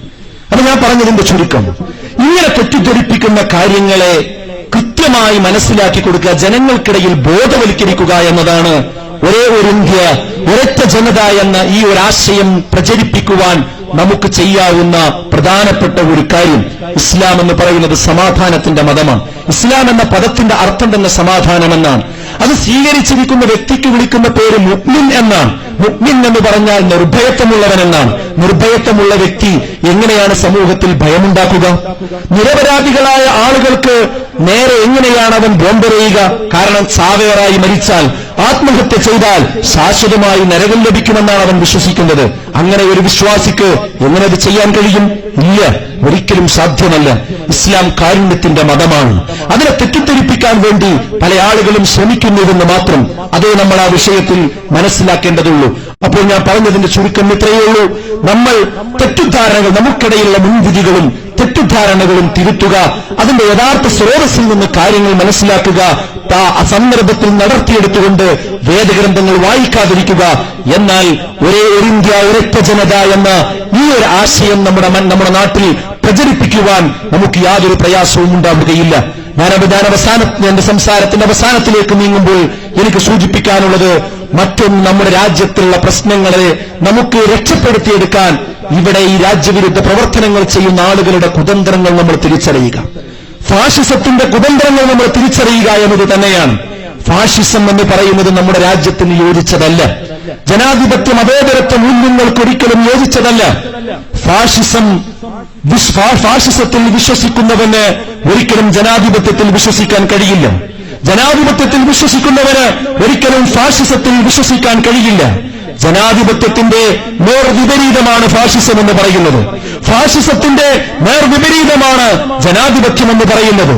തലയെണ്ണി കാര്യങ്ങൾ തീരുമാനിക്കുന്നതാണ് ജനാധിപത്യമെങ്കിൽ തലവെട്ടി കാര്യങ്ങൾ തീരുമാനിക്കുന്നതാണ് ഫാഷിസം എന്ന് പറയുന്നത്. ജനാധിപത്യം ആശയത്തെയാണ് ആയുധമാക്കുന്നത് എങ്കിൽ ഫാഷിസം ആയുധത്തെയാണ് പലപ്പോഴും ആശയമാക്കിക്കൊണ്ടിരിക്കുന്നത്. അഭിപ്രായങ്ങൾക്കെന്ന പോലെ എതിരഭിപ്രായങ്ങൾക്കും അവസരം നൽകുന്നതാണ് ജനാധിപത്യമെങ്കിൽ ആ എതിരഭിപ്രായങ്ങളുടെ നാവറിയുന്നതാണ് ഫാഷിസം എന്ന് നമ്മൾ മനസ്സിലാക്കേണ്ടതുണ്ട്. അതെ, ഇത്രയും കാര്യങ്ങൾ നമ്മൾ തിരിച്ചറിയേണ്ടതുണ്ട്. ജനാധിപത്യം എന്നത് വിവേകമാണെങ്കിൽ ഫാഷിസം എന്ന് പറയുന്നത് വികാരമാണ്, അത് കലാപമാണ് എന്ന് തിരിച്ചറിയേണ്ടതുണ്ട്. സമാധാനത്തിന് വേണ്ടിയുള്ള അന്വേഷണമാണ് ജനാധിപത്യമെങ്കിൽ കലാപത്തിന് വേണ്ടിയുള്ള പോർവിളിയാണ് പലപ്പോഴും ഫാഷിസത്തിന്റെ നാവുകളിലൂടെ നമ്മൾ കേട്ടുകൊണ്ടിരിക്കുന്നത്. അതുകൊണ്ട് ആ കുതന്ത്രങ്ങൾ നമ്മൾ തിരിച്ചറിയുക. അതൊരിക്കലും നമ്മുടെ ഇന്ത്യ രാജ്യത്തിന് യോജിച്ചതല്ല. ജനാധിപത്യ മതേതരത്വ മൂല്യങ്ങൾക്ക് ഒരിക്കലും യോജിച്ചതല്ലെന്ന് മനസ്സിലാക്കേണ്ടതുണ്ട്. അവർ ഇപ്പോൾ ഉപയോഗിക്കുന്ന തന്ത്രം എന്താണെന്നോ, ഇവിടെയുള്ള സമാധാനവാദികളായ ഹൈന്ദവ സുഹൃത്തുക്കളെ ഏകീകരിക്കുക, വർഗീയമായി ധ്രുവീകരിക്കുക, അവരുടെ കൂടെ കൂട്ടുക എന്നതാണ്. അവർക്ക് ശത്രുക്കൾ ഇവിടെയുള്ള ന്യൂനപക്ഷമല്ല. ഫാഷിസത്തിന്റെ ശത്രുക്കൾ ന്യൂനപക്ഷമല്ല, മുസ്ലിമീങ്ങളല്ല, ക്രിസ്ത്യാനികളല്ല. അവർ പുറത്തേക്ക് ന്യൂനപക്ഷമാണ് ശത്രുക്കൾ എന്ന് പറയുന്നുണ്ടെങ്കിലും അവർക്ക് സ്ഥിരതയുള്ള ഒരു ഭരണം ഇവിടെ നിലനിൽക്കണമെങ്കിൽ ഇവിടെയുള്ള മഹാഭൂരിപക്ഷം വരുന്ന ഹൈന്ദവ സുഹൃത്തുക്കൾ കൂടി അവരുടെ കൂടെ ചേർന്നാൽ മാത്രമേ നടക്കുകയുള്ളൂ. അതുകൊണ്ട് തന്നെ മഹാഭൂരിപക്ഷം വരുന്ന സമാധാനവാദികളായ ഹൈന്ദവരെ കൂടി അവരുടെ കൂടെ കൂട്ടണം. ആ ഹൈന്ദവർ ചേർന്ന് നിൽക്കണമെങ്കിൽ എന്ത് വേണം? ഇവിടെയുള്ള ന്യൂനപക്ഷത്തെ പ്രകോപിപ്പിക്കണം, അവരെ തല്ലിക്കൊല്ലണം. അതുകൊണ്ടാണ് നേരത്തെ ഞാൻ പറഞ്ഞ 10-20ലധികം പ്രശ്നങ്ങൾ ഉത്തരേന്ത്യൻ ഗ്രാമപ്രദേശങ്ങളിൽ ഉണ്ടായിട്ട് അതെല്ലാം ആ അടിച്ചുകൊലപാതകങ്ങൾ അത് ചെയ്യുന്ന ആളുകൾ തന്നെ വീഡിയോയിൽ പകർത്തുകയാണ്, യൂട്യൂബിൽ അപ്ലോഡ് ചെയ്യുകയാണ്. എന്തിനു വേണ്ടി? അത് ആളുകൾ കാണണം, ന്യൂനപക്ഷങ്ങൾ നിലകണം, ഇവിടെയുള്ള മുസ്ലിമീങ്ങൾ പ്രകോപിതരാകണം. എന്നിട്ട് ഇന്ത്യ രാജ്യത്തൊരു കലാപം ഉണ്ടാകണം. ആ കലാപത്തിന്റെ പേരിൽ ഇവിടെ സമാധാനവാദികളായ ഹൈന്ദവ സുഹൃത്തുക്കളെ വർഗീയമായി ഏകീകരിക്കണം, ധ്രുവീകരണം ഉണ്ടാക്കണം. ഈ കുതന്ത്രമാണ് ഇവിടെ നടന്നുകൊണ്ടിരിക്കുന്നത്. എന്റെ ശബ്ദം കേൾക്കുന്ന ന്യൂനപക്ഷ ദളിത് വിഭാഗത്തിലെ, വിശിഷ്യ മുസ്ലിം വിഭാഗത്തിലെ ആളുകളോട് എനിക്ക് പറയാനുള്ളത്, ഇവിടെ എത്രമാത്രം പ്രകോപനങ്ങൾ ഉണ്ടായാലും ഇന്ത്യ രാജ്യത്തിന്റെ നിയമ സംവിധാനങ്ങൾക്കപ്പുറത്ത് പോയിക്കൊണ്ടുള്ള ഒരു പ്രതിഷേധത്തിന്റെ നിലപോലും നമ്മുടെ ഭാഗത്തു നിന്നുണ്ടാകാൻ പാടില്ല. ഇവിടെ എന്തൊക്കെ പ്രശ്നങ്ങളുണ്ടായാലും ആ പ്രശ്നങ്ങളെ ഇവിടെയുള്ള നിയമ സംവിധാനങ്ങൾ ഉപയോഗിച്ചുകൊണ്ട്, ഇവിടെയുള്ള കോടതികൾക്ക് ഉള്ളിൽ നിന്നുകൊണ്ട്, ഇവിടെയുള്ള ഭരണഘടന അനുവദിക്കുന്ന പ്രതിഷേധത്തിന്റെ ഉള്ളിൽ നിന്നുകൊണ്ടുള്ള പക്വമായ പ്രതികരണങ്ങൾ മാത്രമേ നമ്മൾ ഉണ്ടാക്കാൻ പാടുള്ളൂ. ഇവിടെ കലാപം ഉണ്ടാവുക എന്നതാണ് ഫാഷിസം ഉദ്ദേശിക്കുന്നത്. അതിനൊരിക്കലും തന്നെ നമ്മൾ മുന്നുകൊടുക്കാൻ പാടില്ല എന്നാണ് ഈ സമ്മേളനത്തിൽ എല്ലാവരെയും എനിക്ക് ഓർമ്മപ്പെടുത്താനുള്ള സുപ്രധാനമായ ഒരു കാര്യം. അതുകൊണ്ട് ഫാഷിസത്തിന്റെ തന്ത്രം തിരിച്ചറിഞ്ഞ് മുന്നോട്ട് പോവുക എന്നതാണ് ഒരേ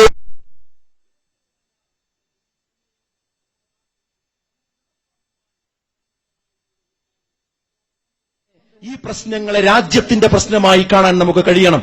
ഒരിക്കലും ഇത് ന്യൂനപക്ഷത്തിന്റെ പ്രശ്നമല്ല, ഇത് മുസ്ലിമീങ്ങളുടെ മാത്രം പ്രശ്നമല്ല, ഇത് ക്രിസ്ത്യാനികളുടെ മാത്രം പ്രശ്നമല്ല, ഇത് നമ്മുടെ രാജ്യത്തിന്റെ പ്രശ്നമാണ്. നോക്കൂ, നിങ്ങൾ ഇപ്പോൾ ബീഫിന്റെ പേരിലും പശുവിന്റെ പേരിലും മാംസത്തിന്റെ പേരിലുമാണല്ലോ ഇവിടെ അടിച്ചുകൊലപാതകങ്ങൾ നടന്നുകൊണ്ടിരിക്കുന്നത്. അതെങ്ങനെയാണ് ഒരു മുസ്ലിം പ്രശ്നമായി മാറുന്നത്? ഒരിക്കലുമല്ല. ആ ബീഫ് കയറ്റുമതി ചെയ്യുന്ന ആളുകളുടെ ലിസ്റ്റ് എടുത്ത് പരിശോധിച്ചു നോക്കിയാൽ അതിലേറ്റവും കൂടുതൽ കാണുന്നത് ആരെയാണ്? ഈ അടിച്ചുകൊലകൾക്ക് നേതൃത്വം കൊടുക്കുന്ന ഫാഷിസ്റ്റ് ആളുകളുടെ സംഘടിത നേതാക്കന്മാർ തന്നെയാണ് അതിന്റെ മുന്നിൽ നിൽക്കുന്നത് എന്ന് ഈ അടുത്തൊരുപാട് റിപ്പോർട്ടുകളിലൂടെ നമ്മൾ കണ്ടു.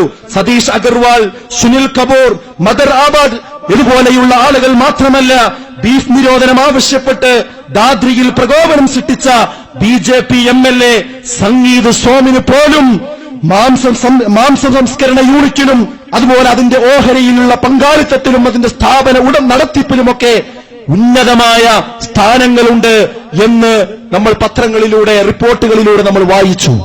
അപ്പോൾ അവരാണ് ഇവിടെ മാംസവ്യാപാരം നടത്തുന്നത്. ഇത് അവരുടെ കൂടി പ്രശ്നമല്ലേ? ഇത് ആഹാരത്തിന്റെ മാംസം കഴിക്കുന്ന മുഴുവൻ ജനവിഭാഗത്തിന്റെയും പ്രശ്നമല്ലേ? നമ്മുടെ രാജ്യത്തിന്റെ വരുമാനത്തിന്റെ പ്രശ്നമല്ലേ? കന്നുകാലികളുടെ പ്രശ്നമല്ലേ? ഈ കന്നുകാലികൾ ഇവിടെ ഇങ്ങനെ സംസ്കരിക്കപ്പെടാതെ പോയാൽ അവ വാർദ്ധക്യാവസ്ഥയിലെത്തി പുഴുത്തു പൊട്ടി വളരെ നരകയാതന അനുഭവിക്കുന്ന ഒരു സാഹചര്യം ഇവിടെ ഉണ്ടാവില്ലേ? അവരോടുള്ള കാരുണ്യം കൂടിയല്ലേ ഇത് സഹോദരങ്ങളെ? അപ്പോൾ ഇതൊരു മുസ്ലിം പ്രശ്നമായിട്ടല്ല നമ്മൾ കാണേണ്ടത്, ഇത് ഇന്ത്യ രാജ്യത്തിന്റെ പ്രശ്നമാണ്. അതുപോലെ തന്നെ ഇവിടെ ഉന്നയിക്കപ്പെടുന്ന പ്രശ്നങ്ങൾ നമ്മുടെ ഇന്ത്യയുടെ പ്രശ്നമായി നമ്മൾ സമാധാനവാദികളായ എല്ലാ മതവിഭാഗത്തിലെ ആളുകളും കണ്ടുകൊണ്ടായിരിക്കണം ഈ വിഷയത്തിൽ ഇടപെടേണ്ടത് എന്നാണ് മറ്റൊരു പരിഹാര മാർഗമായി സൂചിപ്പിക്കാനുള്ളത്. അതോടൊപ്പം തന്നെ അടിസ്ഥാനരഹിതമായ വാർത്തകൾ ഒരിക്കലും നമ്മൾ പ്രചരിപ്പിക്കരുത്. ഇന്ന് സോഷ്യൽ മീഡിയ ഒരു ഭാഗത്ത് ഗുണം ചെയ്യുമ്പോൾ മറുഭാഗത്ത് ദോഷം ചെയ്തുകൊണ്ടിരിക്കുന്നുണ്ട്. ഇതിനു മുമ്പ് ഇന്ത്യയിൽ ഒരുപാട് കലാപങ്ങൾക്ക് നമ്മുടെ രാജ്യം സാക്ഷിയായിട്ടുണ്ട്. ബാബരി മസ്ജിദിന്റെ താഴികക്കുടങ്ങൾ തകർത്ത ആ അവസ്ഥ, ആ കാലഘട്ടം വരെ അതിനുശേഷവും മുൻപും ഒരുപാട് കലാപങ്ങൾ ഉണ്ടായിട്ടുണ്ട്. പക്ഷേ ഇപ്പോൾ ഉണ്ടാകുന്ന പ്രശ്നങ്ങൾ പഴയതുപോലെയല്ല. ഇപ്പോൾ സോഷ്യൽ മീഡിയ ഉള്ളതുകൊണ്ട് തന്നെ എല്ലാവരും പത്രാധിപരാണ്. ഓരോരുത്തർക്ക് തോന്നുന്നത് എല്ലാവരും എഴുതിവിട്ടുകൊണ്ടിരിക്കുകയാണ്. അതുള്ളതും ഇല്ലാത്തതും ഉണ്ടായിരിക്കും. ഈയിടെ ബംഗാളിൽ ഉണ്ടായ കലാപത്തിൽ ഒരുപാട് ആളുകൾ മരണപ്പെടുകയുണ്ടായി, ഒരുപാട് ആക്രമണങ്ങൾ ഉണ്ടായി. ആ ബംഗാൾ കലാപം തുടങ്ങിവെക്കാനുള്ള കാരണം ഈ അടുത്ത പത്രങ്ങൾ റിപ്പോർട്ട് ചെയ്തു. എന്താ കാരണം? ഒരു സിനിമയിലെ ഒരു രംഗം മുറിച്ചെടുത്തുകൊണ്ട് ആ ക്ലിപ്പ് മൊത്തം പ്രചരിപ്പിച്ച് ഇത് ഒറിജിനലായി ഉണ്ടായതാണ്, സാമുദായിക സംഘർഷം ഉണ്ടായിരിക്കുന്നു എന്ന് പറഞ്ഞ് പ്രചരിപ്പിച്ചുകൊണ്ടാണ് ബംഗാളിൽ ഈ അടുത്ത് കലാപമുണ്ടായത്. അതെ, സിനിമകളിലുള്ള ക്ലിപ്പുകൾ മുറിച്ചെടുക്കുന്നു, മോർഫിംഗ് ചെയ്യുന്നു, ചില ആളുകൾ അതിനുവേണ്ടി അഭിനയിക്കുന്നു. ഇങ്ങനെ കൃത്രിമമായി ഉണ്ടാക്കിയ പല രംഗങ്ങളും സോഷ്യൽ മീഡിയകളിലൂടെ ഉണ്ടായിക്കൊണ്ടിരിക്കുന്നുണ്ട്. ഞാൻ നേരത്തെ പറഞ്ഞ 21-ലധികം സംഭവങ്ങൾ ഒരിക്കലും കൃത്രിമമായി ഉണ്ടാക്കിയതല്ല, അത് യാഥാർത്ഥ്യമാണ്. പക്ഷെ ആ യാഥാർത്ഥ്യങ്ങൾക്കൊപ്പം തന്നെ കലാപമുണ്ടാക്കുന്ന ആളുകൾ, ഭൂരിപക്ഷ വർഗീയതയുടെ ആളുകളും ന്യൂനപക്ഷ തീവ്രവാദത്തിന് ചൂട്ടുപിടിക്കുന്ന ആളുകളും ഇതുപോലെയുള്ള കൃത്രിമമായ ക്ലിപ്പുകൾ ഈ സോഷ്യൽ മീഡിയകളിൽ പ്രചരിപ്പിക്കുകയും നമ്മുടെ നാട് മുഴുവൻ കത്തിക്കൊണ്ടിരിക്കുകയാണ് എന്ന ഒരു പ്രതീതി ഉണ്ടാക്കുകയും ചെയ്യുന്നുണ്ട്. അതുകൊണ്ട് ശ്രദ്ധിക്കുക, സോഷ്യൽ മീഡിയ ഉപയോഗിക്കുന്ന നമ്മൾ ശ്രദ്ധിക്കുക. കിട്ടുന്നതെല്ലാം ഒരിക്കലും ഫോർവേഡ് ചെയ്യരുത്. അത് സത്യമാണോ, അത് യാഥാർത്ഥ്യമാണോ എന്ന് മനസ്സിലാക്കിയ ശേഷം മാത്രമേ ഫോർവേഡ് ചെയ്യാൻ പാടുള്ളൂ. പല വാട്സപ്പ് ഗ്രൂപ്പുകളിലും കാണുന്നു, ഹിന്ദുക്കൾ മാത്രം അറിയാൻ, മുസ്ലിങ്ങൾ മാത്രം വായിക്കാൻ, കരുതിയിരിക്കുക, ജാഗ്രത പാലിക്കുക എന്നൊക്കെ പറഞ്ഞ് ഓരോ മതവിഭാഗങ്ങൾക്ക് പ്രത്യേകമായ ചില നിർദ്ദേശങ്ങൾ. സഹോദരങ്ങളെ, അവസാനിപ്പിക്കണം അത്.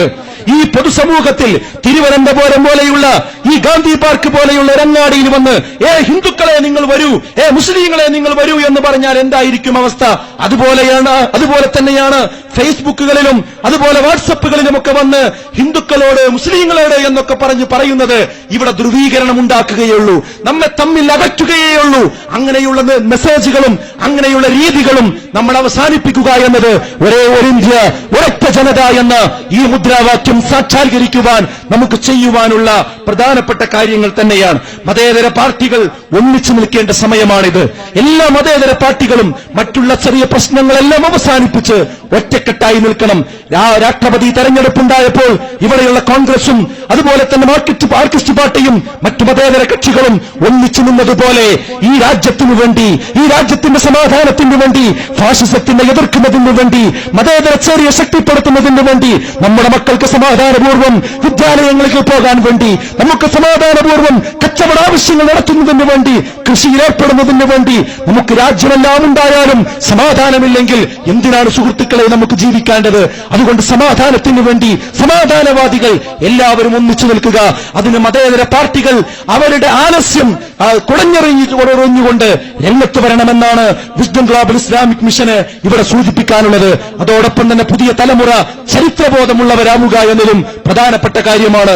നമ്മുടെ ഇന്ത്യയുടെ സ്വാതന്ത്ര്യം ഏതെങ്കിലും ഒരു വിഭാഗം മാത്രം നേടിയെടുത്തതല്ല. അങ്ങനെയൊക്കെ വരുത്തി തീർക്കാൻ, പുതിയ ചരിത്രം രചിക്കുവാൻ ചില ആളുകൾ ശ്രമിച്ചുകൊണ്ടിരിക്കുന്നുണ്ട്. ഒരിക്കലുമല്ല. മഹാത്മാഗാന്ധിയും അതേപോലെ തന്നെ മൗലാന അബുൽ കലാം ആസാദും തോളുരുമ്മിക്കൊണ്ട് പ്രവർത്തിച്ചതിന്റെ ഫലമാണ് നമ്മുടെ സ്വാതന്ത്ര്യം എന്ന് പറയുന്നത്. ജാലിയൻവാലാ ബാഗിൽ പടഞ്ഞു വീണ ആ രക്തസാക്ഷികളുടെ പേരുകൾ ഇന്നും അവിടെ ഒരു ഫലകത്തിൽ എഴുതി വെച്ചിട്ടുണ്ട്. അതിൽ ഹിന്ദുവുണ്ട്, അതിൽ മുസ്ലിമുണ്ട്, അതിൽ ക്രിസ്ത്യാനിയുണ്ട്, അതുപോലെയുള്ള എല്ലാ ആളുകൾ, സിഖുകാരനുണ്ട്, എല്ലാവരും ഉണ്ട്. അതിന്റെ അർത്ഥം എല്ലാവരും ഒന്നിച്ചു പൊരുതി നേടിയ ഈ സ്വാതന്ത്ര്യം ഏതെങ്കിലും ഒരു വിഭാഗത്തിന് മാത്രമേ ഉപയോഗിക്കാൻ പാടുള്ളൂ എന്ന് പറയുന്നത് ഫാഷിസമാണ്. അത് ജനാധിപത്യമല്ല, അത് മതേതരത്വമല്ല, അത് നാനാത്വത്തിൽ ഏകത്വമല്ല, അത് നമ്മുടെ രാജ്യത്തിന്റെ പരിചയമുള്ളതല്ല. എല്ലാവരും ഒന്നിച്ചു നേടിയ ഈ സ്വാതന്ത്ര്യം ഒന്നിച്ചു തന്നെ ഉപയോഗിക്കണം. അതിന് പുതിയ തലമുറയെ ചരിത്രബോധമുള്ളവരാക്കി മാറ്റാൻ ഈ സന്ദർഭത്തിൽ നമുക്ക് കഴിയണം. അവിടെയാണ് ഒരേ ഒരു ഇന്ത്യ, ഒരൊറ്റ ജനത എന്ന ഈ മുദ്രാവാക്യം വിജയിച്ചു നിൽക്കുന്നതെന്ന് മനസ്സിലാക്കണം. എന്ത് പ്രശ്നങ്ങളുണ്ടായാലും സംയമനം പാലിക്കുക, നിയമ സംവിധാനത്തിനുള്ളിൽ നിന്നുകൊണ്ട് ഇടപെടുക. അതാ നമ്മുടെ കോടതി പല വിഷയങ്ങളിലും ഇടപെട്ടുകൊണ്ടിരിക്കുന്നു. ബാബരി മസ്ജിദിന്റെ കുറ്റക്കാർ അത് പൊളിച്ചു മറിച്ചതിന്റെ കുറ്റക്കാരാരാണെന്ന് ഈ അടുത്ത് ഈ ഗവൺമെന്റ് ഭരിക്കുമ്പോൾ തന്നെയാണ് സുപ്രീം കോടതി നിരീക്ഷിച്ചത് എന്ന് നമ്മൾ മറക്കാൻ പാടില്ല. അതെ, കോടതികൾ ഇപ്പോഴും നിഷ്പക്ഷമായി പെരുമാറുന്ന ഒട്ടനവധി വാർത്തകൾ നമുക്ക് കാണാം. അബ്ദുൽ നാസർ മഅദനിയോട് ഇന്ന് കർണാടക പോലീസ് ചെയ്യുന്നത് എല്ലാവർക്കും അറിയാം. അത് കാടത്വമാണ്, അനീതിയാണ്, തെറ്റാണ്, ഒരു രീതിയിൽ ന്യായീകരിക്കാൻ കഴിയാത്തതാണ്. തന്റെ പൊന്നോമന മകന്റെ വിവാഹത്തിനു വേണ്ടി ചോദിച്ചിട്ട് അതിന് ഹർജി കൊടുത്തിട്ട് അനുവാദം കൊടുത്തപ്പോൾ 14 ലക്ഷത്തിലധികം രൂപ സ്വന്തം അതിനുവേണ്ടി ഉപയോഗിക്കണമെന്നാണ് സർക്കാർ പറഞ്ഞത്. കോടതി ഇടപെട്ടു, ശക്തമായി ഇടപെട്ടു, ചോദ്യം ചെയ്തു, എന്നിട്ട് പറഞ്ഞു 1 ലക്ഷം വരെ മാത്രമാക്കാമെന്ന്. സഹോദരങ്ങളെ, ഇവിടെ കോടതിയുണ്ട്, വിഷയങ്ങളിൽ ഇടപെടുന്നുണ്ട്. ഇവിടെ ലവ് ജിഹാദ് ഉണ്ടെന്ന് പറഞ്ഞപ്പോൾ അതില്ല എന്ന് പറയാൻ, അത് തെളിയിക്കാൻ, വസ്തുതകൾ ബോധ്യപ്പെടുത്താൻ ഇവിടെയുള്ള ഭരണ സ്ഥിരാ കേന്ദ്രങ്ങൾ അതിന് ശ്രമിച്ചിട്ടുണ്ട് എന്ന് നമുക്കറിയാം. കാരിക്കശാപ്പ് എന്ന നിയമം കൊണ്ടുവന്നപ്പോൾ അതിനെ ചോദ്യം ചെയ്തുകൊണ്ട്, അതിനെ ഇടപെട്ടുകൊണ്ട് കോടതി രംഗത്ത് വന്നത് നമുക്കറിയാം. അതുപോലെ ഒട്ടനവധി കാര്യങ്ങൾ ഈ തുരുത്തിൽ നിന്നുകൊണ്ട് തന്നെ, അതിൽ വിശ്വാസ്യത നിലനിർത്തിക്കൊണ്ട് തന്നെ മുന്നോട്ട് പോവുകയാണ് നമുക്ക് കരണീയമായിട്ടുള്ളത്. എന്നാലും ഈ കോടതിയെയും ജുഡീഷ്യറിയെയും ഉപയോഗപ്പെടുത്തിക്കൊണ്ട് അവരുടെ ഇംഗിതത്തിനു വേണ്ടി ചില ആളുകൾ ഉപയോഗിക്കുന്നുണ്ട്. അതിനെന്താ പരിഹാരം? അതിന് ബാലറ്റാണ് നമ്മുടെ കയ്യിലുള്ള പരിഹാരം. അല്ലാതെ തീവ്രവാദമല്ല, ഭീകരവാദമല്ല, ചാവേറാക്രമണമല്ല. ബാലറ്റ് ഉപയോഗിച്ചുകൊണ്ട് പൊരുതുക എന്നതാണ്. അവിടെയാണ് മതേതര മൂല്യങ്ങൾ, മതേതര കക്ഷികൾ ഒന്നിച്ചു നിന്നുകൊണ്ട് ഇവിടെ ബാലറ്റ് ഉപയോഗിച്ചുകൊണ്ട് സമാധാനത്തോടുകൂടി മുന്നോട്ട് കൊണ്ടുപോവുക എന്നതാണ് ഇവിടെ നമുക്ക് കരണീയമായിട്ടുള്ളത്. അവിടെ ഒരേ ഒരു ഇന്ത്യ, ഒരൊറ്റ ജനത എന്ന ഈ മുദ്രാവാക്യം നമുക്ക് സാക്ഷാത്കരിക്കാൻ കഴിയും. സഹോദരങ്ങളെ, എല്ലാവർക്കും ശാന്തിയും സമാധാനം ഉണ്ടാകാനുള്ള മാർഗം നമ്മെ സൃഷ്ടിച്ച സത്താവിനെ മാത്രം ആരാധിക്കുക. യാ അയ്യുഹന്നാസു ഉബ്ദു റബ്ബക്കുമുല്ലദീ ഖലഖക്കും വല്ലദീന മിൻ ഖബ്ലിക്കും ലഅല്ലക്കും തത്തഖൂൻ. നിങ്ങളെ സൃഷ്ടിച്ച, നിങ്ങൾക്ക് മുമ്പുള്ളവരെ സൃഷ്ടിച്ച ഏകനായ റബ്ബിനെ നിങ്ങൾ ആരാധിക്കുക, അവനെ മാത്രം വിളിച്ചു പ്രാർത്ഥിക്കുക. എന്നാൽ നിങ്ങൾ സൂക്ഷ്മതയുള്ളവരായി മാറും, നിങ്ങൾ നല്ലവരായി മാറും, രാജ്യത്ത് സമാധാനമുണ്ടാകും. അതുകൊണ്ട് സ്വസ്ഥതയും സമാധാനവും ഉണ്ടാകാൻ ഭൂമിയെ സൃഷ്ടിച്ച, സൂര്യനെ സൃഷ്ടിച്ച, നക്ഷത്രങ്ങളെ സൃഷ്ടിച്ച, കാട്ടാറുകളെ സൃഷ്ടിച്ച, ഈ ലോകത്തുള്ള മുഴുവൻ മനുഷ്യരെയും സൃഷ്ടിച്ച, ശ്രീരാമനെ സൃഷ്ടിച്ച, മുഹമ്മദ് നബി സല്ലല്ലാഹു അലൈഹി വസല്ലമയെ സൃഷ്ടിച്ച, യേശുക്രിസ്തുവിനെ സൃഷ്ടിച്ച, എല്ലാവരെയും സൃഷ്ടിച്ച ആ സൃഷ്ടാവിനെ മാത്രം ആരാധിക്കുക. അപ്പോൾ നമുക്ക് ഒന്നിച്ചു മുന്നോട്ട് പോകാൻ കഴിയും. അങ്ങനെ നമ്മൾ ഒന്നിച്ചു നിന്നുകൊണ്ട് ഇന്ത്യയുടെ പൗരത്വം കാത്തുസൂക്ഷിച്ചുകൊണ്ട് ഈ കലുഷിതമായ അന്തരീക്ഷത്തെ, ഈ പ്രശ്നങ്ങളെ നമുക്ക് തരണം ചെയ്യാൻ കഴിയണം. അതിന് ഈ സമ്മേളനം എല്ലാ അർത്ഥത്തിലും സാധിക്കുമാറാകട്ടെ എന്ന് മാത്രം ആശംസിച്ചുകൊണ്ട് ഞാൻ എന്റെ വാക്കുകൾ അവസാനിപ്പിക്കുന്നു. അസ്സലാമു അലൈക്കും.